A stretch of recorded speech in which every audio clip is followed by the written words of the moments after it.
ಎಲ್ರಿಗೂ ನಮಸ್ಕಾರ. ಇಂದು ಗುರುಪೂರ್ಣಿಮೆಯ ಅಂಗವಾಗಿ ಗುರುಶಿಷ್ಯರ ಪಾರಂಪರ್ಯ ಕೊಂಡಿಯಾದಂಥ ಈ ನಂದಿ ಕೂಗು ಏನೋ ಕಾರ್ಯಕ್ರಮ ಇದೆ. ಈ ಕಾರ್ಯಕ್ರಮದ ಅಭಿಯಾನದಲ್ಲಿ ಇವತ್ತು ಪೂಜ್ಯ ಶ್ರೀ ಸಿದ್ದೇಶ್ವರ ಸ್ವಾಮೀಜಿಯವರ ಪ್ರೇರಣೆಯಿಂದ ಪ್ರಾರಂಭವಾದ ಈ ಅಭಿಯಾನಕ್ಕೆ ಬಹಳ ಸ್ಫೂರ್ತಿ ಸಿಕ್ಕಿದೆ ಜನರಿಂದ. ಹಾಗಾಗಿ ಗುರುಪೂರ್ಣಿಮೆಯ ದಿನದ ಮುಂಚಿತವಾಗಿ ನಾವು ಈ ಒಂದು ಅಭಿಯಾನದ ಕೆಲವೊಂದು ಮಾಹಿತಿಗಳನ್ನು ತಿಳ್ಕೊಬೇಕಂತ ನಮ್ಮ ಕಡೆಯಿಂದ ಕೆಲವೊಂದು ಬೇಡಿಕೆ ಇದೆ. ಅದಕ್ಕೆ ಪೂರಕವಾಗಿ ಇಂದು ನಮ್ಮ ಜೊತೆ ಶ್ರೀ ಬಸವರಾಜ್ ಬಿರಾದರ್ ಅವರು, ಅಂದರೆ ನಂದಿ ಕೂಗು ಅಭಿಯಾನದ ಮುಖ್ಯಸ್ಥರು ಅನ್ಬೋದು, ಇಲ್ಲ ನಂದಿ ಕೂಗು ನಂದಿ ಅಭಿಯಾನದ ತಜ್ಞರು ಅನ್ಬೋದು. ಸೊ ಸಾಕಷ್ಟು ವಿಚಾರಗಳನ್ನು ಅವರು ವಿಚಾರಧಾರೆಯಲ್ಲಿ ಸಾಕಷ್ಟು ಬಾರಿ ತಿಳಿಸಿದ್ದಾರೆ.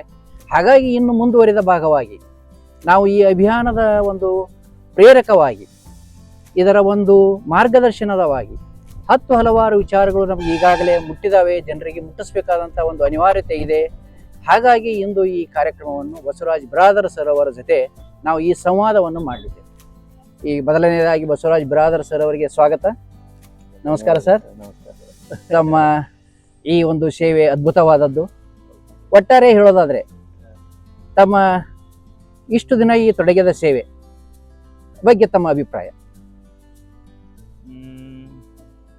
ಈ ಒಂದು ಸೇವೆ ಅನ್ನೋದಕ್ಕಿಂತಲೂ ಅವಶ್ಯಕತೆ ಇರುವಂತಹ ಒಂದು ಕೆಲಸದಲ್ಲಿ ತೊಡಗುವಂತಹ ಒಂದು ಅವಕಾಶ ಜೀವನದಲ್ಲಿ ಸಿಕ್ಕಿದೆ ಅಂತ ಹೇಳ್ತಾರೆ.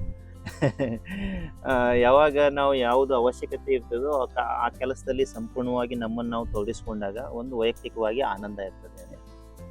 ಹಾಗಾಗಿ ಆನಂದದೊಂದಿಗೆ ಯಾವುದೇ ಕೆಲಸ ಮಾಡಿದರೂ ಕೂಡ ಜನರಿಗೆ ಏನನ್ಸ ಸೇವೆ ಅಂತ ಅನ್ನಿಸ್ತದೆ.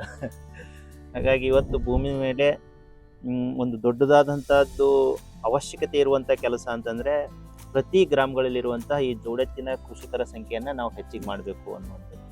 ಹಾಗಾಗಿ ಆ ನಿಟ್ಟಿನಲ್ಲಿ ಪ್ರಯತ್ನ ವೈಯಕ್ತಿಕವಾಗಿ ಎಲ್ಲ ಸುಮಾರು ಜನರಿಂದ ಇದು ನಡೀತಾ ಬಂದು ಇವತ್ತು ರಾಜ್ಯ ಮಟ್ಟದಲ್ಲಿ ಒಂದು ನಂದಿ ಕೂಗು ಆಗಿ ಈಗಾಗಲೇ ಹೊರಹೊಮ್ಮಿದೆ. ಅದ್ರ ಬಗ್ಗೆ ಒಂದು ಸಂತೃಪ್ತಿ ಇದೆ. ಹಾಗಾಗಿ ನೀವು ಈ ಗುರುಪೂರ್ಣಿಮೆ ದಿನದ ಅಂಗವಾಗಿ ಈ ಒಂದು ರೂಪರೇಷೆ, ಈ ಒಂದು ಸಂವಾದದ ಹಿನ್ನೆಲೆ ಹೇಳೋದಾದ್ರೆ ಗುರು ಶಿಷ್ಯರ ಪರಂಪರೆ ಯಾವ ರೀತಿ ಇದೆ, ಇದು ಹೇಗೆ ನಮ್ಮ ಈ ನಂದಿ ಕೂಗು ಕಾರ್ಯಕ್ರಮಕ್ಕೆ ಪೂರಕವಾಗಿದೆ ಅನ್ನತಕ್ಕಂಥ ವಿಚಾರ ಸ್ವಲ್ಪ ತಿಳಿಸ್ಕೊಡ್ಬೇಕಾಗಿ. Okay sir. ಗುರು ಶಿಷ್ಯ, ಗುರು ಅಂದ್ರೆ ಯಾರು, ಶಿಷ್ಯ ಅಂದ್ರೆ ಯಾರು ಮೊದಲು ತಿಳ್ಕೊಳ್ಳೋದು ಬಹಳ ಮುಖ್ಯ ಇದೆ. ಗುರು ಅನ್ನುವಂಥದ್ದು, ಗು ಅಂದ್ರೆ ಕತ್ತಲು, ರು ಅಂತಂದ್ರೆ ಹೋಗಲಾಡಿಸುವಂತ, ಕತ್ತಲನ್ನು ಹೋಗಲಾಡಿಸುವಂತ ಯಾರಿರ್ತಾರೋ ಅವರಿಗೆ ಗುರು ಅಂತ ಕರೀತಾರೆ. ಅಂದ್ರೆ ವೈಯಕ್ತಿಕವಾಗಿ ತಾವು ಕತ್ತಲನ್ನು ಹೋಗಲಾಡಿಸಿದ್ರೆ ಮಾತ್ರ, ಹೋಗಲಾಡಿಸ್ಕೊಂಡಿದ್ರೆ ಮಾತ್ರ ಇನ್ನೊಬ್ಬರಿಗೆ ಜೀವನದಲ್ಲಿರುವಂತ ಕತ್ತಲನ್ನು ಕೂಡ ಹೋಗಲಾಡಿಸಬಲ್ಲರು ಅಂತ. ಖಂಡಿತ. ಈ ನಿಟ್ಟಿನಲ್ಲಿ ನಾವು ಅನಾದಿ ಕಾಲ, ಅಂದ್ರೆ ಮೊದಲು ಏನು ಮನುಷ್ಯ ಕಾಡಿನಲ್ಲಿದ್ದ, ಅವ ನಾಡಿಗೆ ಬಂದ, ಅಂದ್ರೆ ನಾಡನ್ನ ತಾನೇ ಮಾಡ್ಕೊಂಡ ಅಂತಂದ್ರೆ ಒಂದ್ ದಿವಸ. ಹಾಗಾಗಿ ಅದು ಮಾಡ್ಕೋಬೇಕಾಗಿತ್ತಂದ್ರೆ ಮೂಲ ಅವನ ಜೋಡಿ ಕೆಲಸ ಮಾಡಿರುವಂಥದ್ದು ನಂದಿ ಅಂತ. ಅದು ನೀವು ಕಾಡಿನಲ್ಲಿ ಎಲ್ಲಿ ಸಿಗೋದಿಲ್ಲ ನಂದಿ. ಓಕೆ, ಇವತ್ತು ಎಷ್ಟೋ ನಂದಿಗಳು ಓಡಾಡ್ತವೆ, ಆದ್ರೆ ಮತ್ತೆ ಬಂದು ಮನಿ ಹತ್ರನೇ ಮನ್ಕೋತಾವ. Right sir. ಹಾಗಾಗಿ ಏನಾಗಿದಪ್ಪ ಅಂದ್ರೆ ಅವು ಗ್ರಾಮಗಳಲ್ಲೇ ಇರೋದು, ರೈತರ ಮನ್ಯಾಗ ಇರೋದು. ಹಾಗಾಗಿ ಇದು ರೈತ ಮತ್ತು ಈ ಒಂದು ನಂದಿಗೆ ಅವಿನಾಭಾವ ಸಂಬಂಧ ಇರುವಂತ. ಹಾಗಾಗಿ ಈ ಅವಿನಾಭಾವ ಸಂಬಂಧ ಏನಿದೆಯೋ ಅದು ಮೊದಲು ಏನಾಯ್ತು, ಕುಟುಂಬ ವ್ಯವಸ್ಥೆಯನ್ನ ತಯಾರಿ ಮಾಡಿ ಮೊದಲ ಹಂತದಲ್ಲಿ ಗಂಡ ಹೆಂಡತಿ ಅನ್ನುವಂಥದ್ದು, ಅದೇ ರೀತಿ ಇತರ ಬಾಂಧವ್ಯಗಳು ಅಂತ ಸಮಾಜದಲ್ಲಿ ಅವು ಏನದು ಬೆಳವಣಿಗೆ ಆಗ್ತಾ ಬಂದು, ಇದು ಎಲ್ಲವನ್ನು ಗಮನಿಸಿ ಇದು ಯಾವ ರೀತಿ ಆಯ್ತು ಅನ್ನುವಂಥದ್ದನ್ನ ಒಂದು ಆಳವಾದಂತ ಅರಿವು ಮೂಡಿಸ್ಕೊಂಡಂತವ್ರು ಅವ್ರು ಗುರು ಆದ್ರು, ಇನ್ನೊಬ್ರಿಗೆ ತಿಳ್ಸಾಕತ್ರು ಹಿಂಗಿದೆ ಇದು ಕುಟುಂಬ ವ್ಯವಸ್ಥೆ, ಈ ರೀತಿ ನಡ್ರಿ ಅನ್ನುವಂಥದ್ದನ್ನ ತಮ್ಮದೇ ಆಯಾಮದಲ್ಲಿ ತಾವು ಹೇಳಕತ್ರು. ಹೇಳಿ ಮುಂದೆ ಏನಾದ್ರು ತಮಗ್ ಸಾಧ್ಯವಾದಂತೂ ಸಾಧನವನ್ನು ಕೊಡಕತ್ರು, ಅಂದ್ರೆ ಸರಳವಾಗಿ ಇದನ್ನ ಎಲ್ಲಾನು ಅರ್ಥ ಮಾಡ್ಕೊಳಕ್ಕೆ. ಹಾಗಾಗಿ ಅಲ್ಲಿ ಏನಾಯ್ತು, ಗುರು ಹುಟ್ಟಿದ. ಮುಂದೆ ಇದನ್ನ ಗುರುವನ್ನ ಹಿಂಬಾಲಿಸ್ಕೊಂಡು ನಾವು ಇದರ ಹಾದಿಯೊಳಗೆ ನಡಿಬೇಕು, ಸರಳ ಅದ ಗುರು ಯಾಕಂತ ತಿಳಿಸ್ತಾನಲ್ಲ ಅಂತಂದ್ರೆ ನಾವೇ ತಿಳ್ಕೊಬೇಕಾಗಿತ್ತಂದ್ರೆ ಕಠಿಣ ಆಗಿರುವಂತದ್ದು, ಮತ್ತೆ ಅವ ಗುರು ಎಲ್ಲಾನು ಮಾಡಿದಂತ ನಾವು ಶ್ರಮ ಪಡ್ಬೇಕಾಗುತ್ತೆ. ಹಾಗಾಗಿ ಇಲ್ಲಿ ಗುರು ಹುಟ್ಕೊಂಡ ಮತ್ತು ಶಿಷ್ಯ. ಹಾಗಾಗಿ ಇದು ಗುರು ಶಿಷ್ಯ ಪರಂಪರೆಗೆ ಮೂಲ ಕೊಂಡಿಯಾಗಿ ನಿಂತಿರೋದನ್ನೇ ನಂದಿ ಅಂತ. ಹಾಗಾಗಿ ಇವತ್ತು ಅನಾದಿ ಕಾಲದಿಂದನೂ ಏನು ಈ ಒಂದು ಮಣ್ಣಿನ ಜೀವಂತಿಕೆ ಉಳಿದಿರುವಂಥದ್ದು, ಅದೇ ರೀತಿ ನೀರು ಕೂಡ ಶುದ್ಧವಾಗಿ ಉಳಿದಿರುವಂಥದ್ದು, ಇದೆಲ್ಲ ಎದರಿಂದ ಬಂದಿರೋದು, ಇದು ನಂದಿಯಿಂದನೇ ಬಂದಿರುವಂಥದ್ದು. ಇದಕ್ಕೆ ವೈಜ್ಞಾನಿಕವಾಗಿ ಹೇಳೋದಾದ್ರೆ ಇದೇ 30-40 ವರ್ಷಗಳಲ್ಲಿ ಈ ನಂದಿಯನ್ನ ಬಿಟ್ಟು ನಾವೇನ್ ಮಾಡ್ತಾ ಇದೀವಿ, ಈ ರಾಸಾಯನಿಕಗಳನ್ನ ಹೆಚ್ಚಿಗೆ ಬಳಸ್ತಾ ಇದೀವಿ. ಅದೇ ರೀತಿ ಈ ಯಂತ್ರಗಳನ್ನು ಹೆಚ್ಚಿಗೆ ಉಪಯೋಗ ಮಾಡದ ಹಾಗೆ ನಮ್ಮ ಭೂಮಿ ಫಲವತ್ತತೆ ಕಳ್ಕೊಳ್ತಾ ಇದೆ. ಅಂದ್ರೆ ನಾಗರಿಕತೆಯ ಕೊನೆ ಹಂತಕ್ಕೆ ನಾವು ಬರಾಕತ್ತೀವಿ ಅನ್ನುವಂಥದ್ದು ಕಾಣಕತ್ತದ. ಹೌದು ಸರ್. ಹಾಗಾಗಿ ಇಲ್ಲಿ ಮುಖ್ಯವಾಗಿ ನಂದಿ ಉಳಿದ್ರೇನೆ ಇದು ಗುರು ಶಿಷ್ಯ ಪರಂಪರೆಗೆ ಒಂದು ಬೆಲೆ ಇರೋದು ಸಮಾಜದಲ್ಲಿ ಅನ್ನುವಂಥದ್ದು. ಅದು ಮುಂದಿನ ಒಂದು ಜನಾಂಗಕ್ಕೂ ಕೊಂಡೊಯ್ಯಕ್ಕೆ ನಮಗೆ ಸಾಧ್ಯತೆ ಆಗ್ತದೆ ಅಂತ. ಹಾಗಾಗಿ ಇವತ್ತು ಗುರು ಪೂರ್ಣಿಮೆ ಅಂದು ಈ ನಂದಿಯನ್ನ ನಾವು ಏನ್ ಮಾಡೋದು, ಸ್ಮರಿಸ್ಕೊಳ್ಳುವಂಥದ್ದು ಬಹಳ ಅವಶ್ಯಕತೆ ಇದೆ. ಅದರಲ್ಲಿ ಕೂಡ ಇವತ್ತಿನ ಒಂದು ವಾಸ್ತವಿಕ ಪರಿಸ್ಥಿತಿಯಲ್ಲಿ ಅದರ ಒಂದು ಏನಿದೆ, ಅದರದ್ದು ಒಂದು ಕಂಡೀಷನ್ ಏನಿದೆ ಈ ನಂದಿ ಸಂಪತ್ತಿಂದು ಅನ್ನುವಂಥದ್ದನ್ನು ಒಂದು ಸ್ವಲ್ಪ ಚಿಂತನೆ ಮಾಡಬೇಕಾದಂತ ಒಂದು ಸಂದರ್ಭ ನಮಗೆ ಬಂದು ಒದಗಿದೆ ಅನ್ನುವಂಥದ್ದು ನನಗೆ ತಿಳಿದಿರುವಂತ. ಇನ್ನೂ ಸ್ಪಷ್ಟವಾಗಿ ಹೇಳೋದಾದ್ರೆ ಗುರು, ಶಿಷ್ಯ ಮತ್ತು ನಂದಿ ಇವು ಮೂರುಗಳನ್ನು ಒಳಗೊಂಡಂತ ಒಂದು ಅಭಿಯಾನವನ್ನು ತಾವು ಪ್ರಾರಂಭ ಮಾಡಿದಿರಿ. ಗುರು ಶಿಷ್ಯರ ಪರಂಪರೆಯಲ್ಲಿ ಮುಂದುವರಿಸ್ತಾ ಇದ್ದೀರಿ. ಇನ್ನೂ ಇದನ್ನ ನಮ್ಮ ಜನರಿಗೆ ತಿಳುವಳಿಕೆ ಬರಬೇಕಾದಂಥ ರೀತಿಯಲ್ಲಿ ಹೇಳೋದಾದ್ರೆ, ಗುರು ಹೇಗೆ ಶಿಷ್ಯರ ರೂಪದಲ್ಲಿ ಇದ್ದು ನಂದಿಯನ್ನು ಹೇಗೆ ಹೆಚ್ಚಿಗೆ ಮಾಡ್ಕೊಳ್ಳಿಕ್ಕೆ, ಮುಂದುವರಿಸಲಿಕ್ಕೆ, ಅದನ್ನ ಅವಲಂಬಿಸ್ಲಿಕ್ಕೆ ಹೇಗೆ ಕಾರಣವಾಗಬಹುದು ಅಂತೀರಿ? ಓಕೆ ಸರ್, ಈಗ ನೋಡ್ರಿ, ಯಾವುದೇ ಶಿವಾಲಯಗಳಲ್ಲಿ ಇರುವಂತ ಲಿಂಗದ ಮುಂದೆ ನಂದಿನೇ ಇರೋದು. ನಾವು ಯಾರನ್ನ ನಾವು ಗುರು ಅಂತೇಳಿ ಸ್ವೀಕಾರ ಮಾಡ್ತೀವಿ ಸಮಾಜದಲ್ಲಿ, ಅವರು ಲಿಂಗೈಕ್ಯರ ಆದ್ಮೇಲೆ, ಸಮಾಧಿ ಆದ್ಮೇಲೆ ಅದನ್ನು ಲಿಂಗದ ರೂಪದಲ್ಲಿ ನೋಡ್ತೀವಿ ಅವ್ರನ್ನ. ಮುಂದೆ ಅವ್ರ ಮುಂದೆ ಏನ್ ಮಾಡ್ತೀವಿ, ನಂದಿಯನ್ನೇ ಇಡ್ತೀವಿ, ಅಥವಾ ಸಮಾಧಿ ಮೇಲಾದ್ರೂ ಕೂಡ ನಂದಿಯನ್ನೇ ಇಡ್ತೀವಿ ಅನ್ನುವಂಥದ್ದು. ಹಾಗಾಗಿ ಇಲ್ಲಿ ಮುಖ್ಯವಾಗಿ ಏನಾಗುತ್ತೆ, ಈ ನಂದಿಯಿಂದನೇ ಈ ಮಠ ಮಾನ್ಯಗಳು ಅನ್ನುವಂಥದ್ದು ಏನಿದೆ ಇದು ಅರ್ಥೈಸ್ಕೊಳ್ಬೇಕಾಗಿದೆ ಅಂತ. ಇದು ಕಾನ್ಸೆಪ್ಟೇ ಹೋಗ್ಬಿಟ್ಟಿದೆ ಒಟ್ಟಾರೆ ಆಗಿ. ಹೀಗಾಗಿ ಇವತ್ತು ಮಠಮಾನ್ಯಗಳು ಈ ನಿಟ್ಟಿನಲ್ಲಿ ಏನಾಗ್ತಾ ಇಲ್ಲ ಅಂತಂದ್ರೆ, ಹೌದು ನಂದಿ ಉಳಿಬೇಕು ಅನ್ನುವಂತ ನಿಟ್ಟಿನಲ್ಲಿ ಚರ್ಚೆಗಳು ಮುಂದೆ ಬರ್ತಾ ಇಲ್ಲ ಅವ್ರ ಕಡೆಯಿಂದನೂ ಕೂಡ. ಇದಕ್ಕೆ ಮೂಲ ಕಾರಣ ಅಂತಂದ್ರೆ ಇದು ಶಿಕ್ಷಣದ ಒಂದು ಕೊರತೆ ಆಗಿರುವಂಥದ್ದು. ಓಕೆ, ಎದರಿಂದ ಈ ಒಂದು ನಾಗರಿಕತೆ ಉಳಿತಾ ಬಂದಿದೆ, ಮುಂದೆ ಉಳಿಬೇಕಾದ್ರೆ ಯಾವ್ದ್ರಿಂದ ಉಳಿತದೆ ಅನ್ನುವಂಥದ್ರ ಬಗ್ಗೆ ನಾವು ಶಿಕ್ಷಣದಲ್ಲಿ ಇದನ್ನ ನಾವು ಅಳವಡಿನೇ ಮಾಡಿಲ್ಲ. ಇವಾಗ ನೀವು ಎಲ್ಲ ಕೃಷಿ ವಿಶ್ವವಿದ್ಯಾಲಯದಲ್ಲಿ ಓದಿದೀವಿ, ಆದ್ರೆ ನಾವು ಬಹಳ ಒಂದು ಕಡಿಮೆ ಮಟ್ಟದಲ್ಲಿ ಅದ್ರ ಬಗ್ಗೆ ಮಾಹಿತಿಯನ್ನು ಅಲ್ಲಾದ್ರೂ ಕೂಡ ತಿಳ್ಕೊಂಡಿರುವಂಥದ್ದು. ನಾವು ಯಾವಾಗ ಪೂಜ್ಯ ಶ್ರೀ ಸಿದ್ದೇಶ್ವರ ಸ್ವಾಮೀಜಿ ಅವ್ರ ಹತ್ರ ಹೋಗಿ ಇದ್ರ ಬಗ್ಗೆ ಆಳವಾಗಿ ನಾವು ಚರ್ಚೆಯನ್ನ ಮಾಡಿದಾಗ ಮುಂದಿನ ಹಂತದಲ್ಲಿ ನಮಗೆ ಆಳವಾಗಿ ಅರಿವು ಶುರು ಮಾಡಿತು. ಅಂದ್ರೆ ನಂದಿಯಿಂದನೇ ಈ ನಾಗರಿಕತೆ ಉಳಿಯೋದು, ನಂದಿಯಿಂದನೇ ಗುರು ಶಿಷ್ಯ ಪರಂಪರೆ ಉಳಿಯೋದು, ನಂದಿಯಿಂದನೇ ಈ ಮಠಮಾನ್ಯಗಳು ಉಳಿಯೋದು ಅನ್ನುವಂಥದ್ದು. ಹಾಗಾಗಿ ಇವತ್ತು ಏನಾಗಬೇಕಾಗಿದೆ, ನಮ್ಮ ಗುರು ಶಿಷ್ಯ ಪರಂಪರೆ ಉಳಿಬೇಕು ಮತ್ತು ಗುರುವಿಗೆ ಒಂದು ಸಮಾಜದಲ್ಲಿ ಒಳ್ಳೆಯ ಸ್ಥಾನ ಅನ್ನುವಂಥದ್ದು, ಮತ್ತೆ ಇದು ಬಹುಜನರಿಗೆ ಏನಾಗಬೇಕು, ಕಣ್ಣಿಗೆ ಕಾಣಬೇಕು ಅಂತಂದ್ರೆ ಮುಖ್ಯವಾಗಿ ನಾವು ನಂದಿಯನ್ನು ಉಳಿಸೋಕೆ ಏನ್ ಮಾಡಬೇಕು, ಪ್ರಯತ್ನವನ್ನ ಮಾಡಬೇಕು. ಅಂತಂದ್ರೆ ವೈಯಕ್ತಿಕವಾಗಿ ಮಾಡೋದು, ಮತ್ತೆ ಅದಕ್ಕೆ ಪೂರಕವಾದಂತ ವ್ಯವಸ್ಥೆ ನಿರ್ಮಾಣ ಆಗ್ಬೇಕಾಗಿತ್ತು ಅಂತಂದ್ರೆ ಅದಕ್ಕೆ ಪೂರಕ ಕಾನೂನು ಬೇಕಾಗ್ತದೆ ಮತ್ತು ಯೋಜನೆಗಳು ಬೇಕಾಗ್ತವೆ. ಅದ್ರದ್ದು ಒಂದು ತೀವ್ರವಾದಂತ ಕೊರತೆ ಇರುವಂತದ್ದು. ಈಗ ಶಿಕ್ಷಣದಲ್ಲಿ ಅದು ಕೊರತೆ ಆದಂದಾಗ ಅದು ಯೋಜನೆನೂ ಬರೋದಿಲ್ಲ, ಕಾನೂನು ಬರೋದಿಲ್ಲ. ಓಕೆ ಸರ್, ಇವತ್ತು ವಾಸ್ತವಿಕದಲ್ಲಿ ಆಗ್ತಾ ಇರುವಂತ ಕರೆಕ್ಟ್. ಆ ನಿಟ್ಟಿನಲ್ಲಿ ಎಲ್ಲಾ ಮಠಮಾನ್ಯಗಳು ಮುಂದೆ ಬಂದು ಇವತ್ತು ಪ್ರಯತ್ನ ಮಾಡಬೇಕಾಗಿದೆ ಅನ್ನುವಂಥದ್ದು ನನ್ನ ವಿಚಾರ ಆಗಿರುವಂಥದ್ದು. ನಿಮ್ಮ ಈಗ ತಾವು ತಿಳಿಸಿದ ಹಾಗೆ ಈ ಮಠಮಾನ್ಯಗಳ ಜೊತೆ ಸಾಕಷ್ಟು ಕೆಲಸ ಮಾಡಿದ್ರಿ. ಸೊ ಈ ಅಭಿಯಾನ ಕುರಿತು ಮಠಮಾನ್ಯಗಳಿಗೆ ಜಾಗೃತಿಯನ್ನು ಮೂಡಿಸಿ ಅವರಿಗೆ ಒಂದು ಜವಾಬ್ದಾರಿಯನ್ನು ಕೊಡ್ತಾ ಇದ್ದೀರಿ. ನಂದಿ ಕೃಷಿ ಹೆಚ್ಚಾಗಬೇಕು ಅಂತಕ್ಕಂಥ ನಿಟ್ಟಿನಲ್ಲಿ ಈ ಮಠಮಾನ್ಯಗಳ ಒಂದು ಭಾವನೆ, ಅವರ ಸ್ಪಂದನೆ, ತಮ್ಮ ಈ ಸುದೀರ್ಘ ಈ ಒಂದು ಮಠಮಾನ್ಯಗಳ ಜೊತೆ ತಮ್ಮ ಒಡನಾಟ ಜಾಸ್ತಿ ಇದೆ. ಸೊ ಆ ಒಂದು ಸಂದರ್ಭದಲ್ಲಿ ಅವರ ಪ್ರತಿಕ್ರಿಯೆ ಹೇಗಿದೆ? ಈ ಗುರು ಶಿಷ್ಯರ ಸಂಬಂಧವನ್ನು ಒಳಗೊಂಡು ನಾವು ಈ ನಂದಿ ಕೃಷಿಯನ್ನು ಹೆಚ್ಚು ಮಾಡಬಹುದಾ ಅಂತಕ್ಕಂಥ ಒಂದು ಪ್ರತಿಕ್ರಿಯೆಗೆ ಒಳಪಟ್ಟರೆ ಅವರ ಅನಿಸಿಕೆಗಳು ಏನು ಅನಿಸ್ತದೆ ಸರ್ ತಮಗೆ? ಓಕೆ, ಇಲ್ಲಿ ಮತ್ತೆ ಹೇಳೋದಾದ್ರೆ ಇಲ್ಲಿ ಜವಾಬ್ದಾರಿಯನ್ನ ಹಂಚ್ಕೋತೀವಿ ಅನ್ನೋದಕ್ಕಿಂತಲೂ ಇಲ್ಲಿ ಒಬ್ರು ಅರಿವು ಮೂಡಿಸ್ಕೊಳ್ತಾ ಒಂದಾಗ್ತಾ ಇದೀವಿ ಅಂತ. ಹಾಗಾಗಿ ನಾವು ಯಾವಾಗ ಈ ನಿಟ್ಟಿನಲ್ಲಿ ಕಾರ್ಯಕ್ರಮ ಮಾಡಬೇಕು ಅಂತೇಳಿ ಮುಖ್ಯವಾಗಿ ಪೂಜ್ಯ ಶ್ರೀ ಸಿದ್ದೇಶ್ವರ ಸ್ವಾಮೀಜಿ ಅವರ ಒಂದು ತಮ್ಮನವರಾದಂಥ ಶ್ರೀ ಸೋಮಲಿಂಗ ಅಜ್ಜನವ್ರ ಹತ್ರ ಹೋದ್ವಿ. ಅವ್ರು ಇದನ್ನ ಆಳವಾಗಿ ಚಿಂತನೆ ಮಾಡಿ, ಹೌದು ಇದು ಅವಶ್ಯಕತೆ ಅದ ಅಂತೇಳಿ ವಿಚಾರ ಮಾಡಿ, ಮೊದಲು ಸಿದ್ದೇಶ್ವರಪ್ಪ ಅವರು ಎಲ್ಲಿ ಜನ್ಮ ತಾಳಿದ್ರು, 14 ವರ್ಷ ಬಾಲ್ಯವನ್ನು ಕಳೆದಿದ್ರು, ಅಲ್ಲಿ ನಮಗೆ ಅವಕಾಶ ಮಾಡಿಕೊಟ್ರು ಇದ್ರ ಬಗ್ಗೆ ಜನಜಾಗೃತಿ ಮೂಡಿಸಕ್ಕೆ. ಮೊದಲು ನಾವು ನಂದಿ ಯಾತ್ರೆಯನ್ನ ಅಲ್ಲಿಂದನೇ ಪ್ರಾರಂಭ ಮಾಡಿದ್ವಿ, ಬಿಜರ್ಗಿ ಗ್ರಾಮದಿಂದ. ಮುಂದುವರೆದು ನಾವು ಸುಮಾರು ಬೇರೆ ಬೇರೆ ಕಡೆ ಕಾರ್ಯಕ್ರಮ ಮಾಡ್ತಾ ಒಂದು ಕಾರ್ಯಕ್ರಮ ಯಾದವಾಡದಲ್ಲಿ ಮಾಡಿದ್ವಿ. ಪೂಜ್ಯ ಶ್ರೀ ಅದೃಶ್ಯ ಕಾಡಸಿದ್ದೇಶ್ವರ ಸ್ವಾಮೀಜಿಯವರು, ಕನ್ನೇರಿ ಮಠದ ಗುರುಗಳು, ಅವರು ಕೂಡ ಬಂದು ಭಾಗಿಯಾದರು. ಅದ್ರ ಬಗ್ಗೆ ಸ್ಪಷ್ಟವಾದ ನಿಲುವನ್ನು ಕೂಡ ವ್ಯಕ್ತಪಡಿಸಿದ್ರು. ಅದೇ ರೀತಿ ನಾವು ನಂದಿ ಸತ್ಯಾಗ್ರಹ ಅಂತೇಳಿ ಇಲ್ಲಿ ಇದರಲ್ಲಿ ಮಾಡಿದ್ದೇವೆ ಬಸವನಬಾಗೇವಾಡಿಯಲ್ಲಿ. ಆ ಸಂದರ್ಭದಲ್ಲಿ ಪಂಚಮಶಾಲಿ ಜಗದ್ಗುರುಗಳಾದಂತ ಶ್ರೀ ಬಸವ ಮುತ್ತುಂಜಯ ಸ್ವಾಮೀಜಿಗಳು ಅವರು ಕೂಡ ದೂರದಿಂದ ಬಂದ್ರು, ಯಾವುದನ್ನು ಅಪೇಕ್ಷೆ ಮಾಡ್ದೇನೆ ಇದಕ್ಕೆ ಬಂದು ಒಳ್ಳೆಯ ವಿಚಾರಗಳನ್ನ ಹಂಚ್ಕೊಂಡು ಹೋದ್ರು. ಅದೇ ರೀತಿ ಸುಮಾರು ಸ್ವಾಮೀಜಿಗಳು ಆ ಸಂದರ್ಭದಲ್ಲಿ ಬಂದು ಹೋಗಿರುವಂಥದ್ದು. ಅದೇ ರೀತಿ ಜ್ಞಾನ ಯೋಗಾಶ್ರಮ ವಿಜಯಪುರದ ಅಧ್ಯಕ್ಷರಾದಂತಹ ಶ್ರೀ ಬಸವಲಿಂಗ ಸ್ವಾಮೀಜಿಗಳು, ಇದಕ್ಕೆ ನಮ್ಮ ಆಶ್ರಮ ಇರೋದನ್ನೇ ಇದು ರೈತರಿಗಾಗಿ, ಇದು ರೈತರ ಆಶ್ರಮ ಅಂತ ತಿಳ್ಕೊಂಡು ವ್ಯಕ್ತಪಡಿಸಿ ಒಂದು ಒಳ್ಳೆಯ ಕಾರ್ಯಕ್ರಮವನ್ನು ಕೂಡ ಅಲ್ಲಿ ನಾವು ಈಗಾಗಲೇ ಆಯೋಜನೆ ಮಾಡಿದ್ದೀವಿ. ಹಾಗಾಗಿ ಇಲ್ಲಿ ಮೊದಲ ಹಂತದಲ್ಲಿ ಏನಾಗ್ತಾ ಇದೆ, ಹೌದು ಇದು ಗೋ ಸಂಪತ್ತು ಉಳಿಬೇಕಾಗಿತ್ತು ಅಂದ್ರೆ ನಂದಿ ಸಂಪತ್ತೇ ಉಳಿಬೇಕು ಅನ್ನೋದು ಒಂದು ಕ್ಲಾರಿಟಿ ಬರ್ತಾ ಇದೆ. ಮೊದಲು ಏನಾಗಿತ್ತು ಅಂತಂದ್ರೆ ಗೋ ಆಧಾರಿತ ಕೃಷಿ, ಗೋ ಉಳಿಸ್ಬೇಕು ಅಂತ. ಹಾಗಾಗಿ ಗೋ ಆಧಾರಿತ ಕೃಷಿ ಅನ್ನುವಂಥದ್ದು ಸೀಮಿತ. ಅದು ಯಾವುದೇ ಕಾರಣಕ್ಕೂ ಗೋವಿಂದ ಕೃಷಿ ಮಾಡಕ್ ಆಗೋದಿಲ್ಲ. ಗೋವು ಹಾಲನ್ನ ಕೊಡ್ತದೆ, ಮೊಸರನ್ನ ಕೊಡ್ತದೆ, ಮಜ್ಜಿಗೆ ಕೊಡ್ತದೆ, ಬೆಣ್ಣೆ ಕೊಡ್ತದೆ, ತುಪ್ಪ ಕೊಡ್ತಾ. ಕರೆಕ್ಟ್. ಹಾಗಾಗಿ ಗೋವು ಮನೆ ಒಂದು ವಾತಾವರಣವನ್ನ ಶ್ರೀಮಂತಗೊಳಿಸ್ತದೆ. ನಂದಿ ಏನ್ ಮಾಡ್ತದೆ ಅಂತಂದ್ರೆ ಈ ರೈತನ ಜಮೀನಿನ ಒಟ್ಟು ಶ್ರೀಮಂತಿಕೆಯನ್ನು ಹೆಚ್ಚಿಗೆ ಮಾಡ್ತದೆ ಅಂತ. ಅಂದ್ರೆ ಇದು ಯಾವ ಆಧಾರದ ಮೇಲೆ ಅಂತಂದ್ರೆ ಮುಖ್ಯವಾಗಿ ಈ ಉಳುಮೆ ಮಾಡೋಣ, ಯಾರು ಜೋಳತ್ನ ಆಧಾರಿತವಾಗಿ ಕೃಷಿ ಮಾಡಿದಂತ ಒಂದು ಜಮೀನನ್ನೇ ನಾವು ನೋಡೋಣ, ಅಥವಾ ಸಂಪೂರ್ಣವಾಗಿ ಟ್ರ್ಯಾಕ್ಟರ್ ಅವಲಂಬಿಸಿ ಕೃಷಿ ಮಾಡಿದಂತ 10 ವರ್ಷದಿಂದ ಎರಡೂ ಮಣ್ಣನ್ನ ನಾವು ಚೆಕ್ ಮಾಡಿ ನೋಡಿದ್ರೆ ಖಂಡಿತವಾಗಿ ಜೋಳತ್ನ ಆಧಾರಿತವಾಗಿ ಕೃಷಿ ಮಾಡಿದ್ರೆ ಅಲ್ಲಿ ಒಳ್ಳೆ ಫಲವತ್ತತೆ ಇದ್ದೇ. ಮತ್ತು ಆ ಭೂಮಿಯಲ್ಲಿ ಬೆಳೆದಂತ ಬೆಳೆಯಲ್ಲಿನೂ ಕೂಡ ಒಂದು ಒಳ್ಳೆ ಏನಿದೆ ಪೋಷಕಾಂಶಗಳು ಇರಲೇಬೇಕು.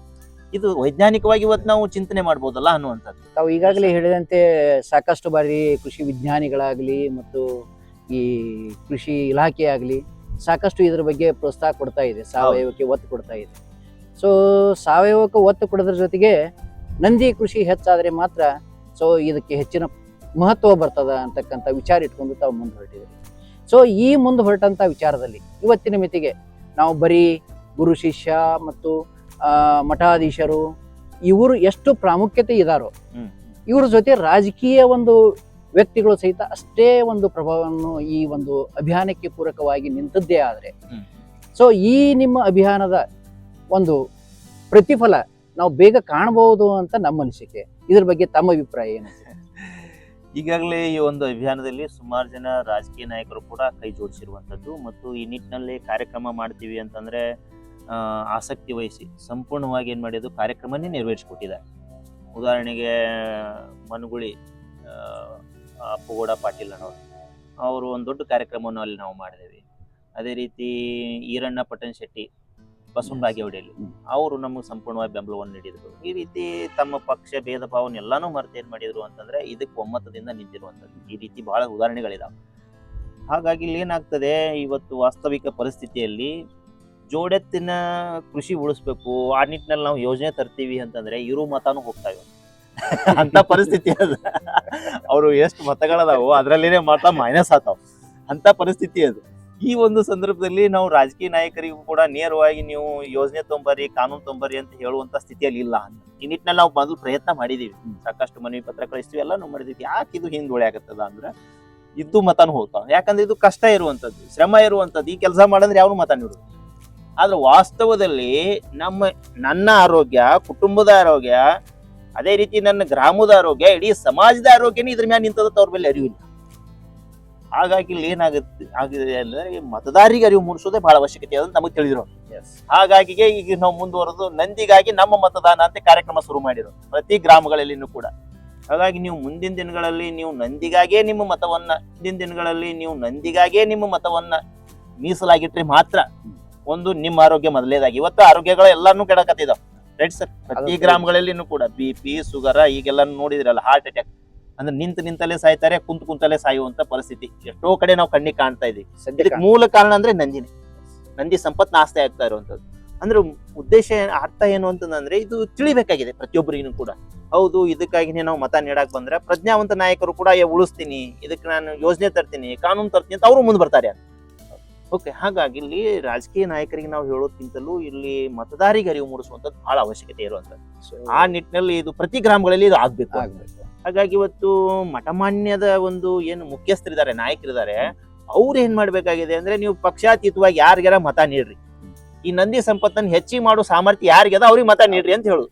ಇವತ್ತು ನಾವು ಕೂಡ ಅದನ್ನೇ ಹೇಳಕತ್ತಿದ್ದೀವಿ. ಎಲ್ಲಾ ಗ್ರಾಮಗಳಲ್ಲಿ ಎಲ್ಲೇ ಹೋದ್ರು ಕೂಡ ನೀವು ಮೊದಲ ಆದ್ಯತೆ, ನಮ್ಗೆ ಎಲ್ಲಾನು ಬೇಕು, ಅವಶ್ಯಕತೆಗಳಿದಾವೆ. ಆದ್ರೆ ಅದಕ್ಕೆ ಮೂಲ ದೊಡ್ಡದಾದಂತ ಅವಶ್ಯಕತೆ ಇವತ್ತು ಇರುವಂತದ್ದು ಯಾವುದು ಅಂತಂದ್ರೆ ನಂದಿ ಸಂಪತ್ತು. ಅದು ಉಳಿತಂದ್ರೆ ಒಳ್ಳೆ ಆಹಾರ ಸಿಗ್ತದೆ, ಒಳ್ಳೆ ನೀರು ಉಳಿತದೆ. ಓಕೆ, ಇವು ಏನಾಗ್ಬೇಕಾಗಿದೆ, ನಮ್ಮ ಭಾರತೀಯ ಸಂಸ್ಕೃತಿ ಅಂತಂತೀವಿ ಅದು ಉಳಿತದೆ. ಇವು ಒಂದ್ ಏನಾಗ್ಬೇಕಾಗಿದೆ, ಒಂದು ಪರಿಕಲ್ಪನೆ ಮೊದಲು ಬರಬೇಕಾಗಿದೆ. ಇವೆಲ್ಲ ಉಳಿದು ಬಿಡ್ರಿ, ಮೊದಲು ನಮ್ಮ ಆರೋಗ್ಯ. ಹೌದಾ, ಈ ಆರೋಗ್ಯನೇ ಇವತ್ತು ದೊಡ್ಡ ಶ್ರೀಮಂತಿಕೆ. ಆದ್ರೆ ಈ ಶ್ರೀಮಂತಿಕೆನೆ ಬಿಟ್ಟು ಎಲ್ಲಾ ಶ್ರೀಮಂತಿಕೆ ಹುಡ್ಕಾಕ್ ಹೊಂಟಿವಿ ನಾವು. ಓಕೆ, ಹಾಗಾಗಿ ನನ್ನ ಬಳಿ ಎಷ್ಟೋ ದುಡ್ಡು ಇರ್ಬೋದು, ಆದ್ರೆ ಆ ದುಡ್ಡಿನ ಮುಖಾಂತರ ಇದನ್ನ ಆರೋಗ್ಯ ಕೊಂಡ್ಕೊಳಕ್ ಆಗುದಿಲ್ಲ ಅನ್ನುವಂಥದ್ದು ಈಗಾಗಲೇ ನಮ್ಗೆ ಕಣ್ಣಿಗೆ ಕಾಣ್ತಾ ಇದೆ. ಹೌದು, ಕೊರೋನಾ ಬಂದಿದೆ, ಇವತ್ತೀಗ ಹಾರ್ಟ್ ಅಟ್ಯಾಕ್ ಎಲ್ಲಾನು ಆಗ್ತಾ ಇದೆ. ಹೋಯ್ತೆ ರೈಟ್ ಸರ್. ಹಾಗಾಗಿ ಇಲ್ಲಿ ಏನಾಗ್ಬೇಕಾಗಿದೆ, ಇಲ್ಲಿ ಪ್ರತಿಯೊಬ್ರು ಕೂಡ ಜಾಗೃತ ಆಗ್ಬೇಕಾಗಿದೆ ಅಂತ. ಏನು, ನಾವು ಮುಂದಿನ ದಿನಗಳಲ್ಲಿ ನಂದಿ ಆಧಾರಿತವಾಗಿ ಮಠಾಧೀಶರು, ರಾಜಕೀಯ ನಾಯಕರು, ಮತದಾರರು ನಾವೆಲ್ಲರೂ ಒಂದು ಗೂಡಿಕೆಸಿಂದ ಏನ್ ಮಾಡ್ಬೇಕು, ಇದಕ್ಕೆ ಪರಿಹಾರ ಕಾಣ್ಕೋಬೇಕು. ಸೊ ರಾಜಕೀಯ ನಾಯಕರನ್ನ ಎಚ್ಚೆತ್ತುಗೊಳಿಸಬೇಕಂದ್ರೆ ನಮ್ಮ ಮತದಾರರು ಬಹಳ ಜವಾಬ್ದಾರಿಯಿಂದ ಕೆಲಸ ಮಾಡಬೇಕು, ಅನಿವಾರ್ಯ ಸರ್, ಅನಿವಾರ್ಯ ಅದ. ಸೊ ಹಾಗಾಗಿ ಒಂದು ಮತದಾರರಿಗೆ ಈ ಒಂದು ವಿಷಯ ಕುರಿತು ಸಾಕಷ್ಟು ಅಭಿಯಾನಗಳನ್ನ ನೀವು ಮಾಡ್ತಾ ಇದ್ದೀರಿ. ಸೊ ಇನ್ನು ಮುಂದೆ ಬರುವ ದಿನದಲ್ಲಿ ಈ ಜನರಿಗೆ, ಮತದಾರರಿಗೆ, ಅವರಿಗಾಗಿ ನಂದಿ ಒಂದು ಯಾರು ಬೆಲೆ ಕೊಡ್ತಾರೆ ಅವ್ರಿಗೆ ನೀವು ಮತ ಹಾಕ್ರಿ, ಅಂತ ವ್ಯಕ್ತಿಗಳನ್ನ ನೀವು ಆರಿಸಿ ತಗೊಂಬರ್ರಿ ಅಂದಾಗ ಮಾತ್ರ ಈ ಕಾನೂನು ಮಾಡ್ಲಿಕ್ಕೆ ಸಾಧ್ಯ ಇದೆ, ರೈತರನ್ನ ಉಳಿಸ್ಲಿಕ್ಕೆ ಸಾಧ್ಯ ಇದೆ ಅಂತಕ್ಕಂಥ ಮಾತು. ಸೊ ಅದಕ್ಕೆ ಮುಂಬರುವ ಹೋರಾಟ ಅಥವಾ ಮುಂಬರುವ ಒಂದು ಜನಜಾಗೃತಿ ಯಾವ ರೀತಿ ರೂಪರೇಷೆಗಳನ್ನ ತಮ್ಮ ಕಡೆಯಿಂದ ನಾವು ಕಾಣಬಹುದು ಸರ್? ಖಂಡಿತ. ಇದು ನೋಡಿ ಸರ್, ಒಟ್ಟಾರೆ ಆಗಿ ಈ ಭಾರತೀಯ ಸಂಸ್ಕೃತಿ ಎದ್ರ ಮೇಲೆ ನಿಂತದೆ, ಕಂಪ್ಲೀಟ್ ಆಗಿ ನಂದಿ ಮೇಲೆ ನಿಂತಿರೋದು. ಹಾಗಾಗಿನೇ ಭಾರತ ದೇಶದಲ್ಲಿರುವಂತ ಎಲ್ಲಾ ಶಿವಾಲಯಗಳಲ್ಲಿನೂ ಕೂಡ ನಂದಿಯನ್ನ ನೋಡ್ತೀವಿ. ಅದೇ ರೀತಿ ನಮ್ಮ ಭಾಗದಲ್ಲಿ ಬಂದಿವಿ ಅಂತಂದ್ರೆ ಗ್ರಾಮಗಳಲ್ಲಿ ಊರಾನ್ ಬಸವಣ್ಣ ಅಂತದನ, ಗುಡ್ಡದ ಬಸವಣ್ಣ ಅಂತದನ, ಬಾವಿ ಬಸವಣ್ಣ ಅಂತದನ, ಮೂಲೆ ಬಸವಣ್ಣ ಅಂತದನ, ಮೂಲ ಬಸವಣ್ಣ ಅಂತದನ, ಒಂದ ಎರಡು ಸುಮಾರು ಹೆಸರಿನ ಬಸವಣ್ಣನ ಗುಡಿಗಳದಾವ. ಈ ಬಸವಣ್ಣನ ಗುಡಿ ಏನಂತ ಹೇಳ್ತಾವು, ಅದ್ರ ಉದ್ದೇಶ ಏನು ಅಂತಂದ್ರೆ ಇದು ಒಟ್ಟಾರೆಯಾಗಿ ಆ ಗ್ರಾಮದ ಭಾವಿಕತೆಯ ಸಂಕೇತ ಅಂತ. ಅಂದ್ರೆ ಬಹುಜನರ ಭಾವಿಕತೆಯ ಸಂಕೇತ. ಅಂದ್ರೆ ಎಷ್ಟೋ ಮನಿ ದೇವ್ರದ, ಹಾಗಾಗಿ ಅಷ್ಟು ಮನಿಗಳ ಒಂದು ಭಾವಿಕತೆಯ ಸಂಕೇತ ಅಂತ. ಹಾಗಾಗಿ ಮನೆಯಲ್ಲಿನೂ ಕೂಡ ನಾವು ಬಸವಣ್ಣನ ಜಗಲಿ ಮೇಲೆ ಇಟ್ಟು ಪೂಜೆ ಮಾಡ್ತೀವಿ. ಅರ್ಥ ಏನು ಅಂತಂದ್ರೆ ಮನೆಯಲ್ಲಿರೋರು ಎಲ್ಲರೂ ಭಾವಿಕತೆಯ ಸಂಕೇತ ಅವ ನಂಜಾಗ್ಯಾನ ಅಂತ. ಅಂದ್ರೆ ಎಲ್ಲರೂ ಆರೋಗ್ಯ ಮತ್ತು ಎಲ್ಲರೂ ಶಾಂತಿ ನೆಮ್ಮದಿಯಿಂದ ನಾವು ಮನ್ಯಾಗ ವಾಸ ಮಾಡ್ಬೇಕಾಗಿತ್ತು ಅಂದ್ರು ಅವ ನಂದಿಯಲ್ಲಿ ರೈತರ ಜಮೀನಲ್ಲಿ ಕೆಲಸ ಮಾಡ್ತಿರ್ಬೇಕು ಅಂತ ಅರ್ಥ. ಅದೇ ರೀತಿ ಒಂದು ಗ್ರಾಮವು ಕೂಡ ಒಂದು ಸ್ವಾಸ್ಥ್ಯದಿಂದ ಇರ್ಬೇಕಾಗಿತ್ತು ಅಂತಂದ್ರು ಕೂಡ ಅವಾಗ ಈ ರೈತರ ಜಮೀನುಗಳಲ್ಲಿ ಈ ನಂದಿ ಅಂದ್ರೆ ಜೋಡೆತ್ತುಗಳು ಕೆಲಸ ಮಾಡ್ತಿರ್ಬೇಕು ಅಂತೇಳಿ ಅರ್ಥ. ಆದ್ರೆ ನಾವೇನ್ ಮಾಡ್ತಾ ಇದೀವಿ ಅದನ್ನ ತಿಳ್ಕೊಳ್ತಾ ಇಲ್ಲ. ಅದನ್ನ ಬಿಟ್ಟು ನಾವೇನ್ ಮಾಡ್ತಾ ಇದೀವಿ, ಇನ್ನೂ ಹೆಚ್ಚಿಗೆ ಪೂಜೆ ಮಾಡ್ತಾ ಇದೀವಿ, ಇನ್ನೂ ಆ ದೇವಸ್ಥಾನಗಳನ್ನ ದೊಡ್ಡ ಮಾಡ್ತಾ ಇದೀವಿ. ಆದ್ರೆ ವಾಸ್ತವದಲ್ಲಿ ಆ ನಂದಿ ಉಳಿದ್ರೇನೆ ನಮ್ಮ ಆರೋಗ್ಯ ಉಳಿತದಪ್ಪ ಅನ್ನುವಂಥದ್ದು ತಲೆಯಲ್ಲಿ ಏನಿಲ್ಲ ಅಂತಂದ್ರೆ ಅದು ದೂರ ಆಗಿರುವಂಥದ್ದು. ಅದಕ್ಕೆ ಕಾರಣ ಅಂತಂದ್ರೆ ಶಿಕ್ಷಣ ಕೊರತೆ, ಮತ್ತೆ ನಿಮ್ಗೆ ಹೇಳ್ತಾ ಇರುವಂಥದ್ದು. ಹಾಗಾಗಿ ಇಲ್ಲಿ ಏನಾಗಿದೆ, ನೀವು ಮುಂದಿನ ದಿನಗಳಲ್ಲಿ ಯಾರೆಲ್ಲ ಈ ಒಂದು ಮನೆಯಲ್ಲಿ ಜಗಲಿ ಮೇಲೆ ನಂದಿಯನ್ನು ಇಟ್ಟು ಪೂಜೆ ಮಾಡ್ತಾ ಇದ್ರಿ, ಇವರೆಲ್ಲರೂ ಕೂಡ ನೀವು ಮೊದಲು ನಿಮ್ ಜಗಲಿ ಮೇಲೆ ಮುಂದ್ಗಡೆನೆ ಕೂತು ನೀವು ಚಿಂತನೆ ಮಾಡ್ರಿ ಅಂತ. ಮತ ಎದಕ್ ಕೊಡಬೇಕು, ಎದಕ್ ಕೊಟ್ರೆ ನನ್ನ ಭವಿಷ್ಯ ಒಳ್ಳೆಯದಾಗ್ತದೆ ಮತ್ತು ನನ್ನ ಮಕ್ಕಳ ಭವಿಷ್ಯಕ್ಕೆ ಒಳ್ಳೆಯದಾಗ್ತದೆ. ಈ ನಿಟ್ಟಿನಲ್ಲಿ ಜನರಲ್ಲಿ ಒಂದು ಅರಿವು ತಿಳುವಳಿಕೆ ಬರಬೇಕು. ಈ ಕಾರ್ಯಕ್ರಮವನ್ನು ನಿರಂತರವಾಗಿ ನಾವು ಮಾಡ್ತಾ ಇರಬೇಕು, ಜನರು ಇದನ್ನ ತಿಳಿಸ್ತಾ ಇರಬೇಕು.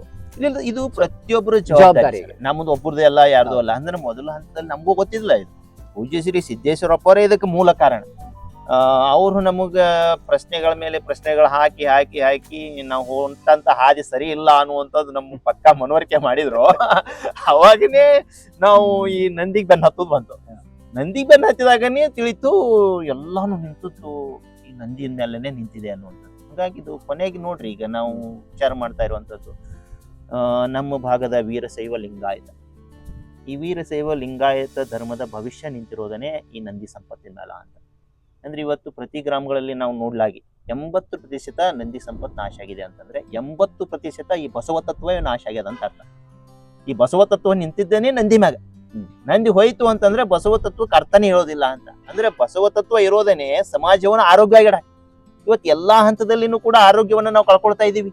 ಹೌದಾ? ಅಂದ್ರೆ ಭೂಮಿ ಆರೋಗ್ಯ ಕಳ್ಕೊಳ್ತಾ ಇದೀವಿ. ಹೌದಾ? ಅದೇ ರೀತಿ ಅದನ್ನ ಅವಲಂಬಿಸಿ ಬದುಕ್ತಾ ಇರುವಂತ ಈ ಮಾನವನ ಆರೋಗ್ಯವನ್ನ ಕಳ್ಕೊಳ್ತಾ ಇದೀವಿ. ಅಂದ್ರೆ ಅರ್ಥ ಏನು ಅಂತಂದ್ರೆ ಆ ಬಸವ ತತ್ವವೇ ನಾಶ ಆಗ್ತಾ ಇದೆ ಅಂತ ಅರ್ಥ. ಹಾಗಾಗಿ ಇವತ್ತು ಏನಾದ್ರೂ ನಾವು ಬಸವ ತತ್ವವನ್ನು ಉಳಿಸ್ಬೇಕು ಈ ಭಾಗದಲ್ಲಿ, ಅಥವಾ ವೀರಶೈವ ಲಿಂಗಾಯತ ಧರ್ಮವನ್ನು ಉಳಿಸ್ಬೇಕಾಗಿತ್ತು ಅಂತಂದ್ರೆ ಮೊದಲು ಜೋಡೆತ್ತಿನ ಕೃಷಿಕರಿಗೆ ಆದ್ಯತೆ ನೀಡಿ ಅವ್ರಿಗೆ ತಿಂಗಳ ಸರ್ಕಾರದಿಂದ ಪಗಾರ ಬರಂಗ್ ನಾವು ಮಾಡ್ಬೇಕು. ಆ ರೀತಿ ಮಾಡಿದ್ದೇ ಆಯ್ತು ಅಂತಂದ್ರೆ ಅವಾಗ ಬಸವ ಸಂಸ್ಕೃತಿ ಅನ್ನುವಂಥದ್ದು ತಾನಾಗೆ ಉಳ್ಕೊಳ್ತದೆ ಅನ್ನುವಂಥ. ಅದೇ ರೀತಿ ನಾವು ಇವತ್ತು ಹಿಂದೂ ಧರ್ಮ ಹಿಂದೂ ಧರ್ಮ ಅನ್ನುವಂಥದ್ದು ಮತ್ತೆ ನೋಡಿದ್ರು ಕೂಡ ಇದು ಸಿಂಧೂ ನದಿಯಿಂದನೇ ಬಂದಿರುವಂಥದ್ದು, ಆ ಹೆಸರಿಂದನೇ ಹಿಂದೂ ಅನ್ನುವಂಥದ್ದು ಬಂತು ಅಂತ. ಹಾಗಾಗಿ ಸಿಂಧೂ ನದಿ ನಾಗರಿಕತೆ ಹರಪ್ಪ ಮೊಹೆಂಜೋದಾರೋ ಅದರ ಒಂದು ಚಿಹ್ನೆ ಏನ್ ಇಟ್ಕೊಂಡಿದ್ರು ಅಂತಂದ್ರೆ ನಂದಿ ಇಟ್ಕೊಂಡಿದ್ರು. ಆ ಚಿಹ್ನೆ ಏನ್ ನಂದಿ ಇಟ್ಕೊಂಡಿದ್ರು ಅದನ್ನೇ ನಮ್ಮ ಭಾರತ ದೇಶದ ಸಂವಿಧಾನದಲ್ಲಿ ಪ್ರಾರಂಭದಲ್ಲಿ ಅಂದ್ರೆ ಮೊದಲನೇ ಅಧ್ಯಾಯ ಪ್ರಾರಂಭ ಮಾಡಿದ್ರೆ ಆ ಚಿಹ್ನೆ ಮುಖಾಂತರನೇ ಪ್ರಾರಂಭ ಮಾಡಿರೋದು. ಅಂದ್ರೆ ಅರ್ಥ ಏನು ಅಂತಂದ್ರೆ ನಾವು ಭಾರತೀಯರೆಲ್ಲರೂ ಕೂಡ ಒಂದು ಅಂತೇಳಿ ಎದ್ರ ಮುಖಾಂತರ ಹೇಳಕ್ ಸಾಧ್ಯತೆ ಇದೆ, ನಂದಿಯಿಂದನೇ ಹೇಳಕ್ ಸಾಧ್ಯತೆ ಇದೆ ಅಂತ. ಇವತ್ತು ನಾವು ನಂದಿನೇ ಮರೆತು ನಾವು ಭಾರತೀಯರು ಒಂದು ಅಂತ ಹೇಳಕ್ ಸಾಧ್ಯತೆನೇ ಇಲ್ಲ. ಅದು ಎಷ್ಟೆಲ್ಲ ನಾವು ಕಳ್ಕೊಳ್ತೀವೋ ನಾವು ಈ ಒಂದತ್ವ ಅನ್ನುವಂಥದ್ದು ದೂರ ಅಂತ. ಇವತ್ತು ನಾವು ನೋಡ್ರಿ ನೀವು ರಾಜಕೀಯ ವ್ಯವಸ್ಥೆಯಲ್ಲಿ ಸುಮಾರು ಇವತ್ತು ಗೊಂದಲಗಳು ಉಂಟಾಗತ್ತದ. ಇನ್ನು ಭವಿಷ್ಯ ಹೆಂಗದಪ್ಪ ಅನ್ನೋದು ದೊಡ್ಡ ಚಿಂತೆ ಒಳಗದಾರ. ಇವತ್ತು ದೊಡ್ಡ ಮಾನಸಿಕವಾಗಿ ಅನಾರೋಗ್ಯದ ಪೆಟ್ಟ ಯಾರಿಗೆ ಬಿದ್ದಿದ್ದಾದ್ರೆ ರಾಜಕೀಯ ನಾಯಕರಿಗೆ. ಇವತ್ತು ನೋಡ್ರಿ ನೀವು ಇವತ್ತು 4 ದಿವಸ ಚಂದಾಗಿ ಆಡಳಿತ ಮಾಡ್ತೀನಿ ಅಂದ್ರೆ ಅವಕಾಶ ಇಲ್ಲ. ಹೌದಾ? ಯಾಕಾಗ್ಯದ ಇದು? ಯಾಕಂತಂದ್ರೆ ಮಾನಸಿಕ ಇಲ್ಲ. ಹೌದಾ? ಯಾಕಾಗ್ಯದ ಇದು? ಯಾಕಂತಂದ್ರೆ ಮಾನಸಿಕ ಸ್ಥಿಮಿತತೆ ಹೋಗ್ತಾ ಇದೆ ಅಂತ. ಅಂದ್ರೆ ಅರ್ಥ ಆಗ್ತಾ ಇಲ್ಲ ಅಂತ, ಮುಂದೆ ಎಲ್ಲಿ ಅಂತ ಗುರಿನೇ ಇಲ್ಲ. ಅಂದ್ರೆ it is A goalless politics ಇವತ್ತು ನಡೀತಾ ಇರುವಂತದ್ದು. ಹಾಗಾಗಿ ಇಲ್ಲಿ ಒಂದು ಸ್ಪಷ್ಟವಾದಂತ ಒಂದು ಗುರಿ ಯಾವಾಗ ನಮಗೆ ಸಿಗ್ತದೆ ಅಂತಂದ್ರೆ ನಾವು ನಂದಿಯನ್ನು ನಾವು ಬೆನ್ನು ಹತ್ತಿದೀವಿ ಅಂತಂದ್ರೆ ಸ್ಪಷ್ಟವಾಗಿ ಸಿಗ್ತದೆ. ಹಾಗಾಗಿನೇ ನಾವು ಇನ್ನೊಂದು ನಿಮ್ಗೆ ಹೇಳೋದಾದ್ರೆ ಪೂಜ್ಯ ಶ್ರೀ ಸಿದ್ದೇಶ್ವರಪ್ಪ ಅವರ ಒಂದು ಪೂರ್ವಾಶ್ರಮ ಮನೆ ಅಂದ್ರೆ ಬಿಜರ್ಗಿ ಗ್ರಾಮದಲ್ಲಿರುವಂತ ಮನೆಯಲ್ಲಿ ನಾವು ಒಂದು ಸಂಕಲ್ಪವನ್ನ ಮಾಡಿರೋದು, ಮುಂದಿನ 10 ವರ್ಷಗಳ 10 ಪಟ್ಟು ಇದು ಹೆಚ್ಚಿಗೆ ಆಗ್ಬೇಕು ಅಂತ. ಹೌದು, ಇದು ಪ್ರತಿ ಗ್ರಾಮಗಳಲ್ಲಿನೂ ಕೂಡ ಈ ಗ್ರಾಮ ಪಂಚಾಯತಿ ಮೆಂಬರ್ ಏನ್ ಮಾಡೋದು, ಈ ಒಂದು ಗುರಿಯನ್ನ ತಮ್ಮದಾಗಿ ಸ್ವೀಕಾರ ಮಾಡಿದ್ರೆ ಏನ್ ಆಗ್ಬೋದು ವಿಚಾರ ಮಾಡಿ ನೋಡಿ. ಏನೆಲ್ಲ ಬದಲಾವಣೆಗಳಾಗ್ತಾವ ಗ್ರಾಮಗಳಲ್ಲಿ. ಅದಕ್ಕಾಗಿ ಈ ಎಲ್ಲ ಸಾಕಷ್ಟು ಬದಲಾವಣೆಗಳ ಜೊತೆಗೆ ಈಗ ನಮ್ಮ ಭಾರತದಲ್ಲಿ ಆರ್ಥಿಕತೆ ಹೆಚ್ಚಾಗಬೇಕು ಅಂತಂದ್ರೆ ಪದೇ ಪದೇ ಹೇಳ್ತಕ್ಕಂಥ ಮಾತು ಅಂದ್ರೆ ಯುವಕರ ಒಂದು ಮನಸ್ಸು ಮತ್ತು ಅವರ ಶಕ್ತಿ ಹೆಚ್ಚಾಗಬೇಕು ಅಂತ. ಸೊ ಅದನ್ನ ಬರ್ಬೇಕಂದ್ರೆ ನಾವು ಶಿಕ್ಷಣ ಕ್ಷೇತ್ರದಲ್ಲಿ ಹೆಚ್ಚಿನ ಒತ್ತು ಕೊಡಬೇಕು. ಹೌದು. ಸೊ ಈ ಶಿಕ್ಷಣ ಕ್ಷೇತ್ರದಲ್ಲಿ ಇದನ್ನ ಮುಂದುವರಿಸಿ ಜನರಿಗೆ ತಿಳಿಸ್ಬೇಕು, ಸ್ಪೆಷಲಿ ಯುವಕರಿಗೆ ತಿಳಿಸ್ಬೇಕು ಅನ್ನತಕ್ಕಂಥ ಮಾತು ಹೇಳೋದಾದ್ರೆ ತಾವು ಈ ಶಿಕ್ಷಣ ಒಂದು ಜೀವನದಲ್ಲಿ ಯಾವ ತರ ಅದನ್ನ ಮುಂದುವರ್ಸ್ಕೊಂಡು ಹೋದ್ರೆ ಒಳ್ಳೇದು ಅಂತೀರ? ನನ್ನ ವಿಚಾರದಲ್ಲಿ ಸರ್ ಅಂತಂದ್ರೆ ಈ ಬಾಲ್ವಾಡಿಗೆ ಹೋಗ್ತಿರ್ತಾರಲ್ಲ ಹುಡುಗರು, ಅವ್ರ ಮೊದಲ ಶಿಕ್ಷಣ ನಂದಿ ಮುಖಾಂತರ ಆಗ್ಬೇಕು ಅಂತ. ಯಾಕಂತಂದ್ರೆ ಆ ಶಾಲೆ ಅನ್ನುವಂಥದ್ದು ಪ್ರಾರಂಭ ಆಗಿದ್ದ ನಂದಿಯಿಂದ ಮೂಲ. ಇದು ಏನಂತಾರೆ ನಂದಿ ವಿದ್ಯೆ ಅಂತ ಕರೀತಾರೆ.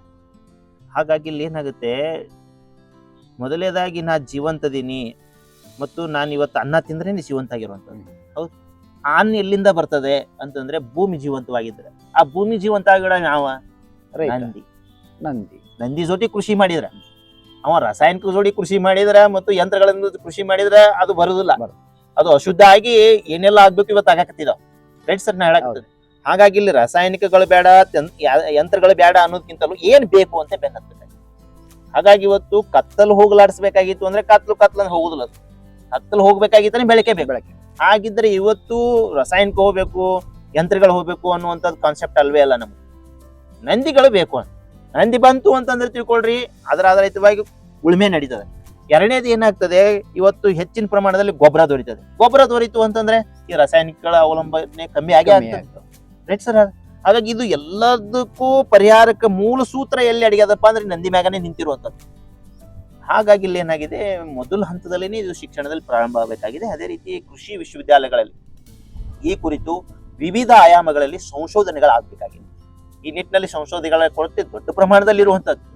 ಇವತ್ತು ನನ್ನ ವಿಚಾರದಲ್ಲಿ ಇವತ್ತು ರಾಜ್ಯ ಸರ್ಕಾರ ಆಗಿರ್ಬೋದು ಅಥವಾ ಕೇಂದ್ರ ಸರ್ಕಾರ ಆಗಿರ್ಬೋದು, ಈ ಜೋಡೆತ್ತಿನ ಕೃಷಿಕರನ್ನ ದೂರ ಇಟ್ಟು ಯಾವುದೇ ರೀತಿಯ ಒಂದು ಕೃಷಿ ಯೋಜನೆಗಳನ್ನು ತಂದ್ರೂ ಕೂಡ ಅವು ಮುಂದಿನ ದಿನಗಳಲ್ಲಿ ಸಮಾಜಕ್ಕೆ ಮಾರಕ ಆಗೇ ಆಗ್ತವೆ ಅಂತ ಇವತ್ತು ನೋಡ್ತಾ ಇರೋದಿವಿ. ನಾವೆಲ್ಲಾನು ನೋಡ್ತಾ ಇದೀವಿ ಅಂತಂದ್ರೆ ಓಕೆ. ಹಾಗಾಗಿ ಈ ಜೋಡೆತ್ತಿನ ಕೃಷಿಕರನ್ನ ಮೊದಲು ನಾವು ಆದ್ಯತೆ ನೀಡಿನೇ ಉಳಿದ ಯೋಜನೆಗಳಿಗೆ ನಾವು ಆದ್ಯತೆ ನೀಡಬೇಕು ಅಂತ. ಅವ್ರಿಗೆ ಮೊದಲಾದ್ಮೇಲೆ ಅದಕ್ಕೆ ಪೂರಕವಾಗಿ ಮತ್ತೆ ಯಾವ ಯಾಂತ್ರೀಕರಣ ಹೆಂಗ್ ಮಾಡ್ಬೋದು, ಅದರಲ್ಲಿನೇ ಜೋಡೆತ್ತಿನ ಕೃಷಿ ಆಧಾರಿತವೇ ಯಾಂತ್ರೀಕರಣ, ಜೋಡೆತ್ತಿನ ಕೃಷಿ ಜೊತೆನೆ ಮತ್ತೆ ಇದು ರಾಸಾಯನಿಕಗಳನ್ನು ಸದ್ಬಳಕೆ ಹೆಂಗ್ ಮಾಡ್ಕೋಬೇಕು, ಈ ನಿಟ್ಟಿನಲ್ಲಿ ಚಿಂತನೆ ಮಾಡಿದ್ರೆ ನಾವು ಜಗತ್ತಿನ ಅರ್ಧ ಜನಸಂಖ್ಯೆಗೆ ನಾವೇ ಆಹಾರವನ್ನು ಪೂರೈಕೆ ಮಾಡ್ಬೋದು. ಆ ಸಾಮರ್ಥ್ಯ ಈ ದೇಶದಲ್ಲಿ ಅದ. ಹಾಗಾಗಿ ಜಗತ್ತಿನ ಅತಿ ಹೆಚ್ಚು ಕೃಷಿ ಭೂಮಿಯಲ್ಲಿರೋದಂದ್ರೆ ಭಾರತ ದೇಶದಲ್ಲಿರೋದು. ಇಲ್ಲ, ಹಾಗಾಗಿನೇ ಈಗ ಭಾರತ ಒಂದು ಕುಟುಂಬ ಅಂತ ತಿಳ್ಕೊಂಡು ನಾವು ಜೀವನ ನಡೆಸೋದಾದ್ರೆ ಅದರಷ್ಟು ಸುದೈವ ಇನ್ಯಾವುದೂ ಇಲ್ಲ. ಹೌದೌದು. ಹಾಗಾಗಿ ಇದಕ್ಕ ಈ ಒಂದು ಕೊರತೆಯಿಂದಾಗಿ ಇವತ್ತಿನ ಸಾಕಷ್ಟು ಉದ್ಯಮಿಗಳು ಸಹಿತ ನಮ್ಮನ್ನು ನಶಿಸಿ ಹೋಗಿದ್ದಾವೆ. ಈ ಆರ್ಥಿಕತೆಯ ಬೆನ್ನತ್ತಿ ನಾವು ಇತರ ಉದ್ಯಮಿಗಳಿಗೆ ಅಷ್ಟೇ ನಾವು ಒಲ ಕೊಡ್ತಾ ಇದ್ದೀವಿ.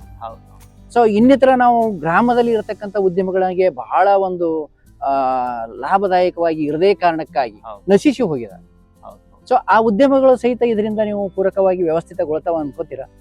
ಖಂಡಿತವಾಗಿ ಸರ್. ನೋಡ್ರಿ, ಅನಾದಿ ಕಾಲದಿಂದಲೂ ಈ ಮಾನವನಿಗೆ ಉದ್ಯೋಗ ನೀಡಿದವ 4 ಕಾಲಿನ ಬಸವಣ್ಣ. ಈ ಕಾಯಕ ತತ್ವ ಅನ್ನುವಂಥದ್ದು ಬಂದಿದ್ದೇನೆ ಆ 4 ಕಾಲಿನ ಬಸವಣ್ಣಿಂದ. ಅಲ್ಲಿ ಯಾವಾಗ ಈ 4 ಕಾಲಿನ ಬಸವಣ್ಣನ ಸಂತತಿ ನಾಶ ಆಗ್ತದೋ ಕಾಯಕ ತತ್ವಕ್ಕೆ ದೊಡ್ಡ ಕೊಡಲಿ ಪೆಟ್ಟು ಬಿತ್ತು ಅಂತ ಅರ್ಥ. ಹಾಗಾಗಿ ಯಾವಾಗ ಈ ಜೋಡೆತ್ತಿನ ಕೃಷಿಕರ ಸಂಖ್ಯೆ ಗ್ರಾಮಗಳಲ್ಲಿ ಅತಿ ಹೆಚ್ಚಿತ್ತು ಅವಾಗ ಬಡಗಿಯವರಿಗೆ ಉದ್ಯೋಗ ಇತ್ತು, ಜಂಗಮರಿಗೆ ಉದ್ಯೋಗ ಇತ್ತು, ಕಂಬಾರಿಗೆ ಉದ್ಯಮ ಇತ್ತು, ಚಮ್ಮಾರಿಗೆ ಉದ್ಯೋಗ ಇತ್ತು, ಕಂಬಾರಿಗೆ ಉದ್ಯೋಗ ಇತ್ತು. ಈ ರೀತಿ ಅನೇಕ ಜನರಿಗೆ ನೂಲೋರಿಗೆ ಉದ್ಯೋಗ ಇತ್ತು. ಅದೇ ರೀತಿ ನಾಲ್ ಬಡಿಯೋರಿಗೆ ನಾಲ್ ಬಂದ್ರು ಅವ್ರಿಗೆ ಉದ್ಯೋಗ ಇತ್ತು, 1-2. ಇದರ ಅವಲಂಬಿಸಿನೇ ಸುಮಾರು ಜನ ಜೀವನವನ್ನ ಕಟ್ಕೊಳ್ತಾ ಇದ್ರು. ಮತ್ತು ಇದು ಏನಕ್ಕಂತಂದ್ರೆ ಒಟ್ಟಾರೆಯಾಗಿ ಇದು ವಿಕೇಂದ್ರೀಕರಣ ಅನ್ನುವಂಥದ್ದು, ಅಧಿಕಾರದ ವಿಕೇಂದ್ರೀಕರಣ ಎದರ ಮುಖಾಂತರ ಆಗ್ತದೆ? ನಂದಿ ಮುಖಾಂತರನೇ ಆಗ್ತದೆ. ನಂದಿ ಹೋಯ್ತು ಅಂತಂದ್ರೆ ವಿಕೇಂದ್ರೀಕರಣನೇ ತಪ್ಪು ಹೋಗ್ತದೆ. ಅಂದ್ರೆ ಈ ಅಧಿಕಾರ ಕೇಂದ್ರೀಕೃತ ಆಗಕ್ಕೆ ಶುರು ಮಾಡ್ತದೆ. ಹಾಗಾಗಿ ಈ ನಂದಿ ಸಂಪತ್ತನ್ನು ಎಲ್ಲಾ ರಿಪ್ಲೇಸ್ಮೆಂಟ್ ಮಾಡಿದ್ದು ತೈಲ ಶಕ್ತಿ, ನಂದಿ ಶಕ್ತಿಯನ್ನ ರಿಪ್ಲೇಸ್ ಮಾಡಿ ಬಂದಿರೋದು ಇವತ್ತು ಎಲ್ಲಾ ಶಕ್ತಿಯನ್ನು ಯಾವ್ದು ಅವಲಂಬಿಸಿ ಸರ ತೈಲ ಶಕ್ತಿ. ತೈಲ ಎಲ್ಲಿಂದ ಬರ್ತದ? ಇರಾನ್ಲಿಂದ ಬರ್ತದೆ, ಇರಾಕ್ಲಿಂದ ಬೇರೆ ಬೇರೆ ರಷ್ಯಾ ಬೇರೆ ಬೇರೆ ದೇಶಗಳಿಂದ ಬರ್ತದೆ. ಅಂದ್ರೆ ನಾವು ಅಲ್ಲಿ ಅವಲಂಬಿಸಿವಿ. ಅಲ್ಲಿ ಯುದ್ಧ ಆಗಿ ಅಲ್ಲಿ ಏನಾದ್ರು ನಿಂತು ಅಂತ ತಿಳ್ಕೊಳ್ರಿ, ನಮ್ ಇಲ್ಲಿ ಜೀವನ ನಿಂತ. ಹಾಗಾಗಿ ಒಂದು ಅಧಿಕಾರದ ವಿಕೇಂದ್ರೀಕರಣನೂ ಹೋಗ್ಯದ. ಅದೇ ರೀತಿ ಏನಾಗಿದೆ, ಮಾನವನ ಒಂದು ಸ್ವಾವಲಂಬಿತನನ್ನು ಸಂಪೂರ್ಣವಾಗಿ ನಾಶ ಆಗುತ್ತದೆ. ಇವೆರಡೂ ಬರಬೇಕಾಗಿತ್ತು ಅಂತಂದ್ರೆ ಪುನರ್ನಿರ್ಮಾಣ ನಾವು ಮಾಡಬೇಕಾಗಿತ್ತು, ಮತ್ತೆ ತತ್ವವನ್ನು ನಾವು ಅನುಷ್ಠಾನ ಮಾಡಬೇಕಾಗಿತ್ತು ಅಂತಂದ್ರೆ ನಾವು ಖಂಡಿತವಾಗಿನೂ ಕೂಡ ನಾವೇನ್ ಮಾಡ್ಬೇಕಾಗಿದೆ, ಈ ನಂದಿ ಸಂಪತ್ತನ್ನ ಪ್ರತಿ ಗ್ರಾಮಗಳಲ್ಲಿ ಹೆಚ್ಚಿಗೆ ಮಾಡಕ್ ನಾವು ಪ್ರಯತ್ನವನ್ನು ಮಾಡಲೇಬೇಕಾಗಿದೆ. ಸೊ ಹಾಗಾಗಿ ಈ ಒಂದು 50-60ರ ದಶಕದಲ್ಲಿ ಏನ್ ಮುಂಚೆ ಇತ್ತು ಆ ಒಂದು ಕೃಷಿ ಅವಲಂಬಿತವಾದಂತ ಒಂದು ವ್ಯವಸ್ಥೆ, ಆ ವ್ಯವಸ್ಥೆ ಮರುಪೂರ್ಣ ಆಗ್ಬೇಕಾದ್ರ ಸೊ ನಾವು ಈ ಮತ್ತೆ ಆ ಒಂದು ಹಳೆಯದಕ್ಕೆ ಮರಳಿ ಗೂಡಿಗೆ ಅಂತಕ್ಕಂತ ಒಂದು ವ್ಯವಸ್ಥೆ ನಾವು ಹುಡ್ಕೋಬೇಕಾಗಿದೆ, ಮತ್ತೆ ಅದನ್ನ ಬೆಳೆಸಬೇಕಾಗಿದೆ. ವಿಷಯದಲ್ಲಿ ಹೇಳೋದಾದ್ರೆ ಬಹಳ ಜನಕ್ಕೆ ಏನಾಗ್ಬಿಟ್ಟದ ಅಂತಂದ್ರೆ ಹಳಿದಕ್ ಹೊಂಟಿವಿ ಅಂತ ಹೇಳಿ. ನೋ ಇದು ರಾಂಗ್. ಮತ್ತೆ ತಲೆಗೆ ವಿಚಾರೇ ಬೇಡ ಅನ್ನೋದು, ಹಳಿಯದ್ ಅನ್ನೋದೇ ಬೇಡ, ಹೊಸದಕ್ಕೆ ಹೋಗೋಣ ಅಂತ ನಾ ಹೇಳ್ತಾ ಇರೋದು. ಇವತ್ತು ಏನೆಲ್ಲ ತಂತ್ರಜ್ಞಾನಗಳ ಅಭಿವೃದ್ಧಿ ಆಗಿದಾವೋ ಆ ತಂತ್ರಜ್ಞಾನಗಳನ್ನ ಜೋಡೆತ್ತಿನ ಕೃಷಿಯಲ್ಲಿ ಬಳಕೆ ಮಾಡ್ಕೊಳ್ಳೋಣ ಅಂತ. ಇವತ್ತ ಸೈಕಲ್ ನಾವು ನೋಡಿದ್ವಿ ಸರ್, ಸಣ್ಣವರಿದ್ದಾಗ ಎಂತ ಸೈಕಲ್ ಹೊಡಿತಿದ್ದೇವಿ, ಪೈಡಲ್ ತುಳಿದ ದೊಡ್ಡ ಕಷ್ಟ ಆಗಿತ್ತಲ್ಲ. ಓಕೆ, ಮುಂದ್ ಹೋಗ್ಬೇಕಾಗಿತ್ತಂದ್ರೆ ಅದು ಇವತ್ತು ಎಂತಾವ್ ಬಂದಾವು, ಒಂದ್ ಸರಿ ಪೈಡಲ್ ತುಳಿದ್ರೆ ಎಷ್ಟೋ ದೂರ ಹೋಗ್ತಾವ್ ಅಂತ ಸೈಕಲ್ಗಳು ಬಂದಾವ್. ಅಂದ್ರೆ ಏನಾಗ್ತದೆ, ಅಷ್ಟು ಮಾಡಿಫಿಕೇಶನ್ ಮಾಡ್ಕೊಂಡಿದೀವಿ ನಾವು ಎದ್ರ ತಂತ್ರಜ್ಞಾನ. ಹಾಗಿದ್ರೆ ಇವತ್ತು ಎತ್ತಿನ ಗಾಡಿಯಲ್ಲಿ ಆ ತಂತ್ರಜ್ಞಾನ ಯಾಕೆ ಬಳಕೆ ಮಾಡ್ಕೋಬಾರ್ದು? ಅದೇ ರೀತಿ ಈಗ ಉಳುಮೆ ಮಾಡೋದು ವಿಶೇಷ ರೀತಿಯ ಒಂದು ಉಳುಮೆಯ ಒಂದು ಸಲಕರಣೆಗಳನ್ನ ಯಾಕೆ ನಾವು ಅಭಿವೃದ್ಧಿ ಪಡಿಸಬಾರ್ದು? ಸೊ ನಮ್ಮ ಫಲವತ್ತತೆ ಹಾಳಾಗಲಾರ್ದಂಗೆ ನೋಡ್ಕೊಳ್ಳಿಕ್ಕೆ ವ್ಯವಸ್ಥೆ ಮಾಡ್ಕೊಳ್ಳಿಕ್ಕೆ ಅವಕಾಶಗಳು ಸಾಕಷ್ಟು ಅವಕಾಶಗಳಿದಾವೆ. Right sir. ಇದು ಏನು ಅಂತಂದ್ರೆ ಇದು ಮುಂದಿನ ಹಲವು ತಲಾಂತರವರೆಗೂ ಕೂಡ ನಮ್ಮ ಭೂಮಿ ಜೀವಂತಿಕೆ ನಾಶ ಆಗ್ಲಾರ್ದಂಗೆ ಉಳಿಸ್ಕೋಬೇಕಾಗ ಅಂತ ತಂತ್ರಜ್ಞಾನ ನಾವು ಅಭಿವೃದ್ಧಿ ಪಡಿಸಕ್ಕೆ ಇವತ್ತು ಸಾಧ್ಯತೆ ಅದ ಅಂತ. ಹಾಗಾಗಿ ಇವತ್ತು ಹಳಿದಕ್ಕೆ ಹೋಗುದು ಬೇಡ, ಇನ್ನೂ ಹೊಸದಕ್ಕೆ ಹೋಗೋಣ ಅಂತ ನಾ ಹೇಳ್ತಾ ಇರೋಂಥದ್ದು. ಹೊಸ ಜನರಿಗೆ ಹೊಸ ಪರಿಕಲ್ಪನೆ ಹೊಸ ಅಂದ್ರೆ ಇವತ್ತು ಏನು ನಾವು ಹೊಂಟಿವಲ್ಲ ಹಳಿದ ಬಿಟ್ಟು ಹೊಸದಕ್ಕೆ ಹೋಗುದಂದ್ರೆ ಅಂದ್ರೆ ನಮ್ಮ ಕೊನೆನೇ ಅಂತ ಎಲ್ಲಾನು ಈ ನಾಗರಿಕತೆನೇ ಕೊನೆನೇ ಮಾಡ್ಕೊಂಡ್ಬಿಡ್ತೀವಿ ಅಂತ ನಂದಿ ಬಿಟ್ಟು ಹೋದ್ವಿ ಅಂತಂದ್ರೆ. ಹಾಗಾಗಿ ನಾವು ನಂದಿಯ ತಗೊಂಡು ನಾವು ತಂತ್ರಜ್ಞಾನಗಳನ್ನ ತಗೊಂಡು ಹೋದ್ವಿ ಅಂತಂದ್ರೆ ಇದಕ್ಕ ಸೀಮಿತತೆನೇ ಏನುವುದಿಲ್ಲ. ನೀವು 100, 200, 400, 500 ಸಾವಿರಾರು ವರ್ಷ ಮುಂದೆ ಹೋಗ್ಲಿ, ಇದು ಜೀವಂತವಾಗಿನೇ ಉಳ್ಕೋತ ಬರ್ತದೆ ಅಂತ. ಹಾಗಾಗಿನೇ ಭಾರತ ದೇಶದ ಒಂದು ಸಂಸ್ಕೃತಿ ಏನಿದೆ, ಪುರಾತನವಾದಂತಹ ಸಂಸ್ಕೃತಿ ಅಂತ ಎದಕ್ಕೆ ಹೇಳ್ತೀವಿ? ಇದಕ್ಕೆ ನಂದಿ ಆಧಾರಿತವಾಗಿ ಕೃಷಿ ಮಾಡುವಂತರ ಸಂಖ್ಯೆ ಈ ಭಾರತ ದೇಶದಲ್ಲಿ ಅಧಿಕ ಪ್ರಮಾಣದಲ್ಲಿ ಇತ್ತು, ಇವತ್ತು ಇದೆ.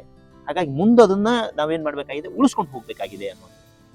ಸೊ ಹಾಗಾಗಿ ಸಾಕಷ್ಟು ವಿಚಾರಗಳನ್ನ ಗುರು ಶಿಷ್ಯರ ಪರಂಪರೆಯಿಂದ ಪ್ರಾರಂಭವಾಗಿ ಉದ್ಯಮ ಒಂದು ಸ್ಥಾಪನೆ ಮರುಸ್ಥಾಪನೆಗೆ ಅಥವಾ ಮತ್ತು ನಾವು ಹೊಸತನಕ್ಕೆ ನಾವು ಕಾಲಿಡಬೇಕಂತ ಆಸೆ ಇಟ್ಟುಕೊಂಡು ಮುಂದುವರಿತಕ್ಕಂಥ ಈ ಅಭಿಯಾನ, ಇದಕ್ಕೆ ತಾವು ಇನ್ನು ಮುಂದೆ ಅಥವಾ ಇನ್ನು ಹೊಸದಾಗಿ ಇದಕ್ಕೆ ಜೋಡೆತ್ತನ್ನು ತರತಕ್ಕಂಥ ಜನ ಅಥವಾ ಇದ್ದಂಥ ಈ ಜೋಡೆತ್ತಿನ ರೈತರುಗಳನ್ನು ಉಳಿಸ್ಕೊಂಡು ಹೋಗ್ಬೇಕನ್ನತಕ್ಕಂಥ ಒಂದು ಅಭಿಪ್ರಾಯ, ಇದನ್ನೆಲ್ಲನ ಒಟ್ಟಿಗೆ ಸೇರಿಸಿದರೆ ತಮ್ಮ ಒಟ್ಟಾರೆ ಸಾರಾಂಶ, ಈ ಅಭಿಯಾನದ ಒಂದು ಸಾರಾಂಶ ಜನರಿಗೆ ಏನ್ ಕಿವಿ ಮಾತು ಹೇಳಕ್ ಇಷ್ಟಪಡ್ತೀರಿ?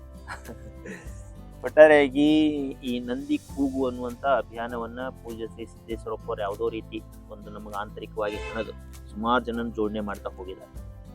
ಇದರಲ್ಲಿ ಡಾಕ್ಟರ್ ಚಂದ್ರಶೇಖರ್ ಬಿರಾದರ್ ಅವರು ಅಂತಾರಾಷ್ಟ್ರೀಯ ವಿಜ್ಞಾನಿಗಳು, ಇದರಲ್ಲಿ ಸಂಪೂರ್ಣವಾಗಿ ತೊಡಗಿಸ್ಕೊಂಡರು. ಇನ್ನೊಬ್ರು ಅಂತಾರಾಷ್ಟ್ರೀಯ ಉದ್ಯಮಿದಾರಿದ್ದಾರೆ, ಮಲ್ಲಿಕಾರ್ಜುನ ಕೋರಿ ಅಂತ, ಅವ್ರು ಇದರಲ್ಲಿ ತೊಡಗಿಸ್ಕೊಂಡಿದ್ದಾರೆ.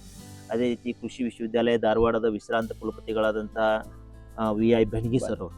ಈ ರೀತಿ ಸುಮಾರು ಜನ ಏನಾಗಿದ್ದಾರೆ ವಿಜ್ಞಾನಿಗಳು ಕೂಡ ಇದರಲ್ಲಿ ಸಕ್ರಿಯವಾಗಿ ಪಾಲ್ಗೊಂಡು ಇದಕ್ಕೆ ಬೆಂಬಲವನ್ನು ನೀಡ್ತಾ ಬಂದಿರೋ ಸರ್.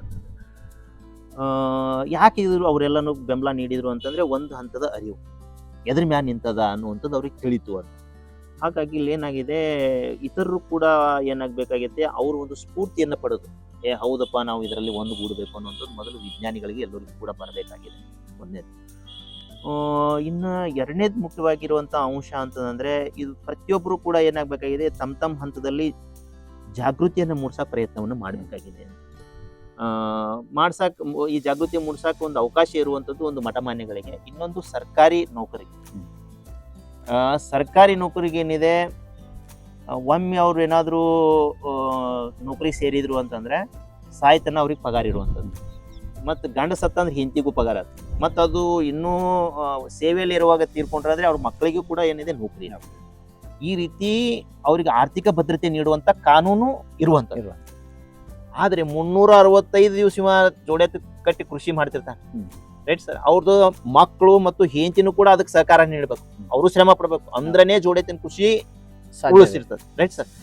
ಆದ್ರೆ ಅವ್ರಿಗೆ ನಾವು ಯಾವ ರೀತಿ ಆರ್ಥಿಕ ಬದ್ಧತೆಯನ್ನು ನೀಡಿದ್ವಿ, ಯಾವ ಕಾನೂನು ಅದ, ಯಾವ ಯೋಜನೆ ಅದ, ಯಾವುದು ಇಲ್ಲ, ಶೂನ್ಯ ಅಂದಾಗ ಅವ ಅದನ್ನ ತ್ಯಜಿಸಿ ಎಲ್ಲಿ ಒಂದು ಆರ್ಥಿಕ ಭದ್ರತೆ ಇತ್ತು ಅಂತಂದ್ರೆ, ಎಲ್ಲೋ ಒಂದು ಕೂಲಿ ಕೆಲಸ ಇತ್ತು ಅಲ್ಲಿ ಹೋಗ್ತಾರೆ. ಈಗ ಎಲ್ಲರೂ ಮಾಡ್ತಾ ಇರೋದೇ ಅದನ್ನೇ. ಕೂಲಿ ಮಾಡಿದ್ರೆ ಏನಿದೆ, 400-500 ರೂಪಾಯಿ ಪಗಾರ ಅದ. ನೀವು ಜೋಡೆತ್ ಕಟ್ಕೊಂಡು ಕಿಸಿಂದ 6 ತಿಂಗಳು ವರ್ಷಗಟ್ಲೆ ಕೆಲಸ ಮಾಡಿದ್ರೆ ಅದ್ರ ಹಾಕಿದಷ್ಟು ಅವ್ನಿಗೆ ಏನೂ ಬರೋದಿಲ್ಲ ಅಂದ್ರೆ ಅದನ್ನ ಯಾಕೆ ಕಟ್ತಾನೆ? ಹಾಗಿದ್ರೆ ಅದನ್ನ ಮಾಡ್ತಾನೆ. ಮಾಡಿದ ಕೂಡ ಅವೆಲ್ಲ ಕಸಾಯಖಾನೆಗೆ ಹೋಗ್ತಾವು. ಕಸಾಯಖಾನೆಗೆ ಹೋಯ್ತು ಅಂತಂದ್ರೆ ಏನಾಗತ್ತದ ಇವತ್ತು ಪರಿಸ್ಥಿತಿ ಅಂದ್ರೆ, ಭಾರತ ದೇಶ ವಿಶ್ವದಲ್ಲಿ 2ನೇ ದೊಡ್ಡದಾದಂತ ಮಾಂಸ ರಫ್ತನ್ನ ಮಾಡುವಂತ ದೇಶ. ಇದಕ್ಕೆ ಮೂಲ ಕಾರಣ ಅಂತಂದ್ರೆ ನಾವು ಇದನ್ನ ನಿರ್ಲಕ್ಷ್ಯ ಮಾಡಿರೋದು ಅಂತ, ಜೋಡೆತ್ತಿನ ಕೃಷಿಯನ್ನೇ ಸಂಪೂರ್ಣವಾಗಿ ನಿರ್ಲಕ್ಷ್ಯ ಮಾಡಿರುವಂಥದ್ದು. ಹಾಗಾಗಿ ಇಲ್ಲಿ ಏನಾಗಬೇಕಾಗಿದೆ, ಪ್ರತಿಯೊಬ್ಬರ ಲಕ್ಷ್ಯ ಇದ್ರ ಕಡೆ ಮೂಡಲೇಬೇಕಾಗಿದೆ. ನಂದಿ ಸಂಪತ್ತು ಉಳಿದ್ರೇನೆ ನಮಗೆ ಮುಂದೆ ಸರ್ಕಾರಿ ನೌಕರಿಗೂ ಕೂಡ ಪಗಾರ ಸಿಗ್ತದೆ ಅಂತ. ಹೀಗಾಗಿನೇ ನಾನೇನ್ ಮಾಡಿರೋದು, ಒಂದು ಸರ್ಕಾರಿ ನೌಕರಿಯಲ್ಲಿದ್ದೆ, ಅದನ್ನ ರಾಜೀನಾಮೆಯನ್ನ ನೀಡಿ ಈ ಕೆಲಸಕ್ಕೆ ಬಂದಿರೋದು. ಕಾರಣ ಏನಂತಂದ್ರೆ, ಮುಂದೆ ನೀವು ಪಗಾರ ಸಿಗಕ್ಕೆ ಸಾಧ್ಯತೆನೇ ಇಲ್ಲ, ಇದು ಅಷ್ಟೇ ಸ್ಪಷ್ಟ ಇರುವುದು ಅಧಿಕಾರವಾಗಿ. ಹಾಗಾಗಿ ನಾ ಕೊನೆಯಲ್ಲಿ ಹೇಳೋದಾದ್ರೆ, ಇದು ಪ್ರತಿಯೊಬ್ಬರ ಜವಾಬ್ದಾರಿ. ಹಾಗಾಗಿ ಯಾರೆಲ್ಲ ಈಗ ಉದ್ದಿಮೆದಾರಿದ್ದಾರೆ, ಅದರಲ್ಲಿನೂ ಕೂಡ ಈ ಶುಗರ್ ಕೇನ್ ಫ್ಯಾಕ್ಟರಿ ಆಗಿರ್ಬೋದು, ರೈಸ್ ಮಿಲ್ಸ್ ಆಗಿರ್ಬೋದು, ದಾಲ್ ಮಿಲ್ಸ್ ಆಗಿರ್ಬೋದು, ನೋಡ್ರಿ ಅವ್ರ ಭವಿಷ್ಯ ನಿಂತಿರೋದನ್ನೇ ನಂದಿ ಸಂಪತ್ತಿನ ಮ್ಯಾಗ ನಿಂತದ. ನಂದಿ ಸಂಪತ್ತನೇ ಹೋಗಿ ಇಲ್ಲಿ ಇಳುವರಿನೇ ಕುಂಠಿತ ಆಯ್ತು ಪ್ರತಿಯೊಂದು ಅಂತಂದ್ರೆ, ಇವ್ ಯಾವ ಕಾರ್ಖಾನೆಗಳನ್ನ ನಡ್ಸಕ್ ಸಾಧ್ಯತೆ ಇದೆ? ಎಲ್ಲಾನು ನಿಂದಿರ್ತಾವ. ಇನ್ನು 5-6 ವರ್ಷನಾಗನೆ, ಬಹಳ ದಿವಸ ಇಲ್ಲ. ಆನಿ ಬಾರ್ ಆನಿಗೆ, ಇರುಬಿ ಬಾರ್ ಇರುಬಿಗೆ, ರೈಟ್ ಸರ್. ನಾವು ನೋಡ್ತಾ ಇದೀವಲ್ಲ ಸರ್, ಈಗ ಏನಾಗ್ತಾ ಇದೆ, ಕಬ್ಬಿನ ಶುಗರ್ ಫ್ಯಾಕ್ಟರಿಗಳು ಹೆಚ್ಚಾಗ್ತಾ ಇದೆ. ಕಬ್ಬಿನ ಇಳುವರಿ ನಾವು ಏನ್ ಹಚ್ಕಬ್ಬ ಮತ್ತು ಕುಳೆ ಕಬ್ಬ ಅಂತೀವಿ, ಅವಕ್ರ ಇಳುವರಿ ಈ ಕಡಿಮೆ ಅಂದ್ರೆ ಈ ಎಲ್ಲಾ ಓವರಾಲ್ ತಗೊಂಡಾಗ ಪ್ರತಿ ಎಕರೆಗೆ 20-22 ಕ್ವಿಂಟಲ್ ಬರ್ಬೇಕು ಆನ್ ಅನ್ ಎವರೇಜ್ ಅಂದ್ರೆ ಸಾಕಾಗಿ. ಸೊ ಇದು ಎಲ್ಲಿ ಇತ್ತು ಮೊದಲು 50-60 ಬರ್ತಕ್ಕಂಥದ್ದಲ್ಲಿ 20-22 ಟನ್ ಬರೋದಲ್ಲಿ ಪ್ರತಿ ಎಕರೆಗೆ. ಸೊ ಏರಿಯಾ ಹೆಚ್ಚಾಗಿರ್ಬೋದು, ಕ್ಷೇತ್ರ ಹೆಚ್ಚಾಗಿದೆ, ಆದ್ರೆ ಅದರಲ್ಲಿ ಇರ್ತಕ್ಕಂಥ ಇಳುವರಿ ಕಮ್ಮಿ ಆಗಿದೆ. ಹಾಗಾಗಿ ಇದು ಒಂದು ಅದಕ್ಕೆ ಮುಖ್ಯವಾದ ಕಾರಣ. ಅವರೆಲ್ಲರೂ ಏನಾಗ್ಬೇಕು, ಜನಜಾಗೃತಿ ಮೂಡಿಸಕ್ ಮುಂದೆ ಬರ್ಬೇಕು ಅಂತ ನಾನು ವಿಚಾರ ಹೇಳ್ತಾ ಇರುವಂತದ್ದು, ರೈಟ್ ಸರ್. ಹಾಗಾಗಿ ಇವತ್ತು ಅವ್ರ ಬಳಿ ಹಣ ಇದೆ, ಒಂದು ದೊಡ್ಡದಾದಂತ ವರ್ಕ್ ಫೋರ್ಸ್ ಇದೆ, ಮತ್ತು ಜಾಗೃತಿ ಮೂಡಿಸುವಂತ ಒಂದು ಸಾಮರ್ಥ್ಯನೂ ಇದೆ. ಅಂತವ್ರು ಮುಂದಿನ ಭವಿಷ್ಯ ಎದ್ರ ಮ್ಯಾಲ ನಿಂತದಪ್ಪ ಅನ್ನುವಂತ ತಿಳ್ಕೊಂಡು ಇವತ್ತು ಮುಂದೆ ಬಂದ್ರು ಅಂತ ತಿಳ್ಕೊಳ್ರಿ, ಇದು ಕೆಲಸ ಸರಳ ಆಗ್ತದೆ ಅಂತ. ಓಕೆ, ಹಾಗಾಗಿ ಇದು ಎಲ್ಲರ ಒಳಿತಾನು ಒಳಗೊಂಡದ. ಈಗ ನಂದಿ ಸಂಪತ್ತು ಹೆಚ್ಚಿಗೆ ಮಾಡೋದ್ರಿಂದ ಯಾರಿಗೆ ಹಾನಿ ಅದನ್ನ ನೋಡೋಣ ಹೇಳಿ ವಿಚಾರ ಮಾಡಿ. ಅದಂತೂ ಇಲ್ಲ, ಯಾರಿಗೂ ಹಾನಿ ಇಲ್ಲ ಅನ್ನುವಂತ ಕಾರಣಕ್ಕಾಗಿ ಎಲ್ಲರ ಮನ್ಯಾಗ ಪೂಜೆ ಮಾಡಾಕಲ್ಲ, ಅಲ್ಲಿ ಕೂತಾನ ಪೂಜೆ ಮಾಡಿಸ್ಕೋತ. ಹಾಗಾಗಿನೇ ತನ್ನ ದೇವಸ್ಥಾನ ಕಟ್ಕೊಂಡ್ ಕೂತಾನ, ಅದಕ್ಕಾಗಿನೇ ಶಿವಾಲಯ ಇದಲ್ಲ. ಅದನ್ನ ದಯವಿಟ್ಟು ಇದನ್ನ ಏನ್ ಮಾಡ್ಬೇಕು ನೋಡುಗರು ಅರ್ಥ ಮಾಡ್ಕೊ. ಸಾವಯವ ಬೆಲ್ಲ ತಿಂದ್ರೆ ಯಾರಿಗೆ ಹಾನಿ ಇಲ್ಲ, ಆದ್ರೆ ಸಕ್ರೆ ತಿಂದ್ರೆ ಮಾತ್ರ ಹಾನಿ ಜಾಸ್ತಿ. ಆ ಕಾರಣಕ್ಕಾಗಿ ನಾವು ಈ ಒಂದು ವಿಚಾರವನ್ನು ಇಟ್ಕೊಂಡು ಇದು ಮತ ಆಗ್ಬೇಕು ಅಂತ ಮುಂದಿನ ದಿನಗಳಲ್ಲಿ ಇದು ನಾವು ಮತ ಕೊಡೋಕೆ ನಿರ್ಧಾರ ಮಾಡ್ತೀವಿ. ಒಂದ್ ವೇಳೆ ಮತ ಆಗಿ ಇದು ಪರಿವರ್ತನೆ ಆಯ್ತು, ನಂತರ ಎಲ್ಲರೂ MLA ಗಳಾಗಿರ್ಬೋದು, MP ಗಳಾಗಿರ್ಬೋದು, ಇತರೆ ರಾಜಕೀಯ ವ್ಯಕ್ತಿಗಳಾಗಿರ್ಬೋದು, ಗ್ರಾಮ ಪಂಚಾಯತಿ ಮಟ್ಟದಲ್ಲಿ ಆಗಿರ್ಬೋದು, ರಾಜ್ಯ ಮಟ್ಟದಲ್ಲಿ, ರಾಷ್ಟ್ರ ಮಟ್ಟದಲ್ಲಿ ಆಗಿರ್ಬೋದು, ಇಲ್ಲೆಲ್ಲಾನು ಒಂದಾಗಿ ನಾವು ಅದನ್ನ ಸರ್ಕಾರಕ್ಕೆ ಬಯಸುವುದಾದ್ರೆ ನಾವು ಏನನ್ನು ರೈತರಿಗೆ ನಿರೀಕ್ಷೆ ಮಾಡ್ತೀರಿ ಅಂತ ನಮ್ಮ ಸರ್. ಈಗ ಮೊದಲನೇದಾಗಿ ನಾವು ಸರ್ಕಾರಕ್ಕೆ ಮನವಿ ಮಾಡ್ಕೊಂಡಿರುವಂತದ್ದು, ಜೋಡೆತ್ತಿನ ರೈತರಿಗೆ ಪ್ರತಿ ತಿಂಗಳು 11,000 ರೂಪಾಯಿ ಪ್ರೋತ್ಸಾಹನ ಕೊಡಂಗ್ ಮಾಡಿ. ಇವತ್ತು ಎಲ್ಲರಿಗೂ ಕೊಟ್ಟಿವಿ ನಾವು, ಆರ್ಥಿಕ ಭದ್ರತೆ ಇವತ್ತು ಸಾಲಿ ಕಲ್ತ್ ಕಡ್ಯಾಕ್ ಸುಮ್ ಕೂಡ್ತಾನಂದ್ರು ಅವ್ನಿಗೆ 2-3 ವರ್ಷ 3,000 ರೂಪಾಯಿ ಕೊಡೋದು ಅನ್ನುವಂಥದ್ದು ಬಂದಿರುವಂಥದ್ದು. ಹಾಗಿದ್ರೆ 365 ದಿವಸ ದುಡಿಯೋಂಗ ಮತ್ತು ಸಮಾಜನ ಒಳಿತಿನ ಜವಾಬ್ದಾರಿಯನ್ನು ಹೊತ್ತಾವ, ಅವನ ಮೇಲೇನೆ ಇನ್ನು ಸಮಾಜದ ಭವಿಷ್ಯ ನಿಂತದ, ಅವನಿಗೆ ಎಷ್ಟು ಕೊಡ್ಬೇಕು. ಹಾಗಾಗಿ ನಾವು ಬಾಳ್ ಕೇಳಿಲ್ಲ, 11,000 ರೂಪಾಯಿ ನೀಡ್ರಿ. ಯಾರು ಒಂದು ಜೋಡಿ ಎತ್ತನ್ನು ಮಿನಿಮಮ್ ಆಗಿ ಇರ್ತದೆ ಅವರಿಗೆ 11,000 ರೂಪಾಯಿ ಪ್ರತಿ ತಿಂಗಳು ಈ ರೀತಿ ನೀವು ಕೊಡಾಕ್ ಶುರು ಮಾಡಿದ್ದೆ ಆಯ್ತಂದ್ರೆ ಮುಂದಿನ ವರ್ಷನೇ ಅವ್ರು ಆ ಗ್ರಾಮದಲ್ಲಿ ಏನಾಗ್ತವೆ, ಜೋಡೆತ್ತಿನ ಕೃಷಿಕರ ಸಂಖ್ಯೆ ಡಬಲ್ ಆಗ್ತವೆ. ಅದನ್ನ ಜೋಡೆತ್ತಿನ ಕೃಷಿ ಮಾಡೋರು ಸಾಕಷ್ಟು ಜನ ಇದ್ದಾರೆ. ಆದ್ರ ಈ ರೀತಿ ಒಂದು ಆರ್ಥಿಕ ಒಂದು ಏನಿದೆ ಅವರಿಗೆ ಭದ್ರತೆ ಯಾವುದು ಇಲ್ಲ ಅನ್ನುವಂತ ಕಾರಣಕ್ಕಾಗಿ ಅವ್ರು ಕೈ ಬಿಟ್ಟು ಎಲ್ಲಿ ಆರ್ಥಿಕ ಭದ್ರತೆ ಇದೆ ಅದನ್ನ ಹುಡ್ಕೊಂಡು ಅವ್ರು ಹೊಂಟಾಗ. ಹಾಗಾಗಿ ಇಲ್ಲಿ ಏನಾಗಿದೆ ಅಂತಂದ್ರೆ ಮುಖ್ಯವಾಗಿ ಜೋಡೆತ್ತಿನ ಕೃಷಿಕರಿಗೆ 11,000 ರೂಪಾಯಿ ಕೊಡೋದು, ಮತ್ತೆ ಇನ್ನು ಪಕ್ಷಾತೀತವಾಗಿ ನಿರ್ಧಾರ ತೆಗೆದುಕೊಳ್ಳೋದು. ಮುಂದಿನ 10 ವರ್ಷಗಳವರೆಗೆ 10% ಬಜೆಟ್ ಇದಕ್ಕೇನೆ 45,000 ಕೋಟಿ ನಂದಿ ಕ್ಷೇತ್ರಕ್ಕೆ ಇಡುವಂಥದ್ದು. ಜೋಡೆತ್ತಿನ ಕೃಷಿಕರಿಗೆ 11,000 ರೂಪಾಯಿ ನೀಡೋದು. ಅದೇ ರೀತಿ ಜೋಡೆತ್ತು ಕೃಷಿ ಮಾಡ್ಕೊಂಡು ಕೆಲಸ ಮಾಡುವಂತವ್ರಿಗೆ ಏನೆಲ್ಲ ಹೊಸ ತಂತ್ರಜ್ಞಾನಗಳನ್ನ ಅಳವಡಿಕೆ ಮಾಡಕ್ ಸಾಧ್ಯತೆ ಅದ, ಅದಕ್ಕೆ ದುಡ್ಡನ್ನು ವಿನಿಯೋಗ ಮಾಡುವಂಥದ್ದು. ಅದೇ ರೀತಿ ಗೋ ಆಧಾರಿತವಾದಂತ ಉತ್ಪನ್ನಗಳನ್ನ ಏನೆಲ್ಲ ಮಾಡಕ್ ಸಾಧ್ಯತೆ ಇದೆ ಅದಕ್ಕೆ ಪ್ರೋತ್ಸಾಹ ನೀಡುವಂಥದ್ದು. ಈ ರೀತಿ ಮಾಡಿದ್ವಿ ಅಂತಂದ್ರೆ ಇದು ನಾವು ಹೇಳುವಂತದ್ದು ಇದು ಮೀನಾ ಹಿಡಿಯೋ ಕೆಲಸ. ಅವ್ರಿಗೆ ಮೀನಾ ಹಿಡಾಕ್ ಕೊಟ್ಟು ಕಳಿಸಿ ಕೊಡೋಣ ಅಂತ ಮೀನಾ ತಿನ್ಸೋದು ಬೇಡ. ಇವತ್ತು ಹೆಚ್ಚಾಗಿ ಯೋಜನೆಗಳು ಏನಾಗಿದಾವ ಅಂತಂದ್ರೆ ಆಗಿನ ಪೂರ್ತಕ ಮೀನಾ ತಿನ್ನಿಸಿ ಆ ಕಡೆ ಅವನು ಹಾನಿ, ಇಡೀ ಸಮಾಜಕ್ಕೂ ಹಾನಿ ಇವತ್ತು ಆಗ್ತಾ ಇರುವಂತದ್ದು. ಇದೇ ಪಕ್ಷ ಅಂತ ಅಲ್ಲ, ಅಂದ್ರೆ ಮತ ಬರ್ತಾವ ಅಂತೇಳಿ ಅವ್ರು ಮಾಡ್ತಾ ಇರುವಂತದ್ದು. ಇಲ್ಲಿ ತಪ್ಪು ಅನ್ನುವಂಥದ್ದು ನಾವು ಹೇಳ್ತಾ ಇಲ್ಲ. ಹಾಗಾಗಿ ಇಲ್ಲಿ ಏನಾಗ್ಬೇಕಾಗಿದೆ, ಮತ ಪರಿವರ್ತನೆ ಆಗ್ಬೇಕಾಗಿದೆ, ಇದನ್ನ ಅರಿವು ಮಾಡ್ಬೇಕಾಗಿದೆ. ನಾವು ಎದಕ್ ಪೂಜೆ ಮಾಡ್ತೀವಿ ನಂದಿಯನ್ನ, ಮತ್ತು ನಂದಿ ಆಧಾರಿತವಾಗಿ ವರ್ಷ ಪೂರ್ತಿ ಯಾಕೆ ವಿವಿಧ ಇವು ಆಚರಣೆಗಳಿದಾವೆ. ಈಗ ಮೊನ್ನೆ ಕಾರುಣ್ಯ ಆಯ್ತು, ಈಗೇನಾಗಿದೆ ಅದಕ್ಕಿಂತ ಮುಂಚೆ ಈ ಒಂದು ಮಣ್ಣೆತ್ತಿನ ಅಮಾವಾಸ್ಯೆ ಆಯ್ತು. ಮಣ್ಣೆತ್ತಿನ ಅಮಾವಾಸ್ಯೆ ಆದ ಕೂಡಲೇ ಗುರುವಿನ ವಾಹನ ಅಂತಂದ್ರೇನೆ ನಂದಿ, ಶಿವನ ವಾಹನ ಅಂದ್ರೆ ನಂದಿ. ಅವನ ದಿನ ಯಾವುದು ಗುರು ಪೂರ್ಣಿಮೆ, ಹೌದಾ? ಹಾಗಿದ್ರೆ ಇದನ್ನ ಯಾಕೆ ಆಚರಣೆ ಮಾಡ್ತೀವಿ? ಈ ರೀತಿ ವರ್ಷ ಪೂರ್ತಿ ಸುಮಾರು ನಾವು ಆಚರಣೆಗಳನ್ನ ನಾವು ಗುರುತಿಸ್ಬೋದು. ಇವತ್ತಿನ ದಿವಸ ಯಾಕೆ ಮಾಡ್ತೀವಿ ಅನ್ನೋಂಥದ್ದು ಒಂದ್ಸರಿ ಎಲ್ಲರೂ ಕೂಡ ಚಿಂತನೆ ಮಾಡಿ ಏನ್ ಮಾಡ್ಬೇಕಾಗಿದೆ, ಮೊದಲ ಆದ್ಯತೆ ಇದಕ್ಕೆ ನೀಡಿ ನಾವು ಮತ ಕೊಡಕ್ಕ ನಾವು ತೀರ್ಮಾನ ಮಾಡೋಣ, ಆಮೇಲೆ ಮುಂದಿನ ವಿಚಾರ ಮಾಡೋಣ ಅನ್ನೋಂಥದ್ದು ಅಂತು ಅಂತಂದ್ರೆ ಏನೆಲ್ಲ ಬದಲಾವಣೆಗಳಾಗ್ತಾವು, ನೀವು ಏನು ಮಾಡ್ಕೊಳಕ್ಕಾಗಲ್ಲ. ಕೊನೆಗೆ ಒಂದ್ ಮಾತು, ಇದು ಅನುಷ್ಠಾನ ಆಗಿದ್ದೇ ಆಯ್ತು, ನಂದಿ ಸಂಪತ್ತು 10 ಪಟ್ಟು ಹೆಚ್ಚಿಗೆ ಆಯ್ತೆ ಅಂತ ತಿಳ್ಕೊಳ್ಳೋಣ. ಏನಾಗ್ತದೆ ಗ್ರಾಮಗಳಲ್ಲಿ? ಮೊದಲನೇದಾಗಿ ಸರ್, ರೈತರ ಜಮೀನುಗಳು ಉಳಿತಾವ, ಫಲವತ್ತತೆ ಜಾಸ್ತಿ ಆಗ್ಲೇಬೇಕು. ಅದರ ಆಧಾರಿತವಾಗಿ ನಾವು ಕೃಷಿ ಮಾಡಿದ, ಇದು ವೈಜ್ಞಾನಿಕವಾಗಿ ನಾ ಹಿಂದೆ ಹೇಳ್ತಾ ಇರೋದು. ಎರಡನೇದಾಗಿ ಹರಿದೇ ಇರುವಂತ ಹಳ್ಳಗಳು ಹರಿಯಾಕ್ ಶುರು ಮಾಡ್ತಾವ, ಯಾಕಂದ್ರೆ ಭೂಮಿ ನೀರು ಹಿಡಿದುಕೊಳ್ಳುವಂತ ಸಾಮರ್ಥ್ಯ ಬರ್ತದೆ. ಇನ್ನು ಮೂರನೇದು ಏನಾಗುತ್ತೆ ಅಂತಂದ್ರೆ, ಒಳ್ಳೆ ಭೂಮಿಯಲ್ಲಿ ಆಹಾರ ಉತ್ಪಾದನೆ ಮಾಡಿದ ಅಂದ್ರೆ ಅದ್ರ ಶಕ್ತಿ ಇದ್ದೇ ಇರ್ತದ, ಅದನ್ನ ತಿಂದೋರಿ ನಮಗೂ ಶಕ್ತಿ ಬಂದೇ ಬರ್ತದೆ, ನಮಗ ಆರೋಗ್ಯ ಹೆಚ್ಚಿಗೆ ಆಗಿ ಆಗ್ತದೆ. ಅದಕ್ಕೆ ಆಸ್ಪತ್ರೆಗೆ ಹೋಗೋರ ಸಂಖ್ಯೆ ಕಡಿಮೆ ಆಗ್ತದೆ. ಆಸ್ಪತ್ರೆಗೆ ಹಣ ವಿನಿಯೋಗ ಏನ್ ಮಾಡಕತ್ತಾರಲ್ಲ ಇವತ್ತು ಸಮಾಜದಲ್ಲಿ, ಅವ್ರು ಎಲ್ಲರದು ಏನಾಗ್ತದೆ, ತಮ್ಮ ಮನ್ಯಾಗ ಹಣ ಉಳಿತದೆ. ಇನ್ನು ನಾಲ್ಕನೇದು ಏನಂತಂದ್ರೆ, ಬಹುಬೆಳೆ ಪದ್ಧತಿ ತಾನಾಗೆ ಉಳಿತದೆ, ಏನು ಹೇಳೋದೇ ಬೇಕಾಗಿಲ್ಲ. ಜೋಡೆತ್ತಿದ್ದು ಅಂದ್ರೆ ತಾನಾಗೆ ತಿಳಿಸ್ತದ ಅದು ಬಹುಬೆಳೆ ಪದ್ಧತಿ. ಮತ್ತು ಜೋಡೆತ್ತಿದ್ದು ಅಂತಂದ್ರೆ ಒಂದಿಷ್ಟು ಗಿಡ ಮರಗಳ ಒಡ್ಡಿನ ಮ್ಯಾಗ ಉಳಿದಿರ್ತಾವ, ರೈಟ್ ಸರ್? ಮತ್ ಜೋಡೆತ್ ಉಳಿತು ಅಂತಂದ್ರ ಗೋ ಸಂಪತ್ತು ತಾನಾಗೆ ಉಳಿತದೆ. ಗೋ ಸಂಪತ್ತು ಉಳಿತು ಅಂತಂದ್ರ ನಮಗ ಹಾಲು, ಮೊಸರು, ಮಜ್ಜಿಗೆ ಇವೆಲ್ಲ ಹಳ್ಳಿಗಳಲ್ಲಿ ತಾನಾಗೆ ದೊರಕಿರ್ತದೆ. ಮತ್ತ ಅದು ಉಳಿತು ಅಂತಂದ್ರೆ ತಿಳ್ಕೊರಿ, ಇವಕ್ಕ ನಾವು ಸಂಸ್ಕೃತಿಯ ಒಂದು ಪ್ರತೀಕವಾಗಿ ಏನೇನು ಆಚರಣೆ ಮಾಡಾಕತ್ತೀವಿ, ಇವೆಲ್ಲ ಆಚರಣೆಗೆ ಒಂದು ಮಹತ್ವ ಬರ್ತದೆ ಗ್ರಾಮಗಳಲ್ಲಿ.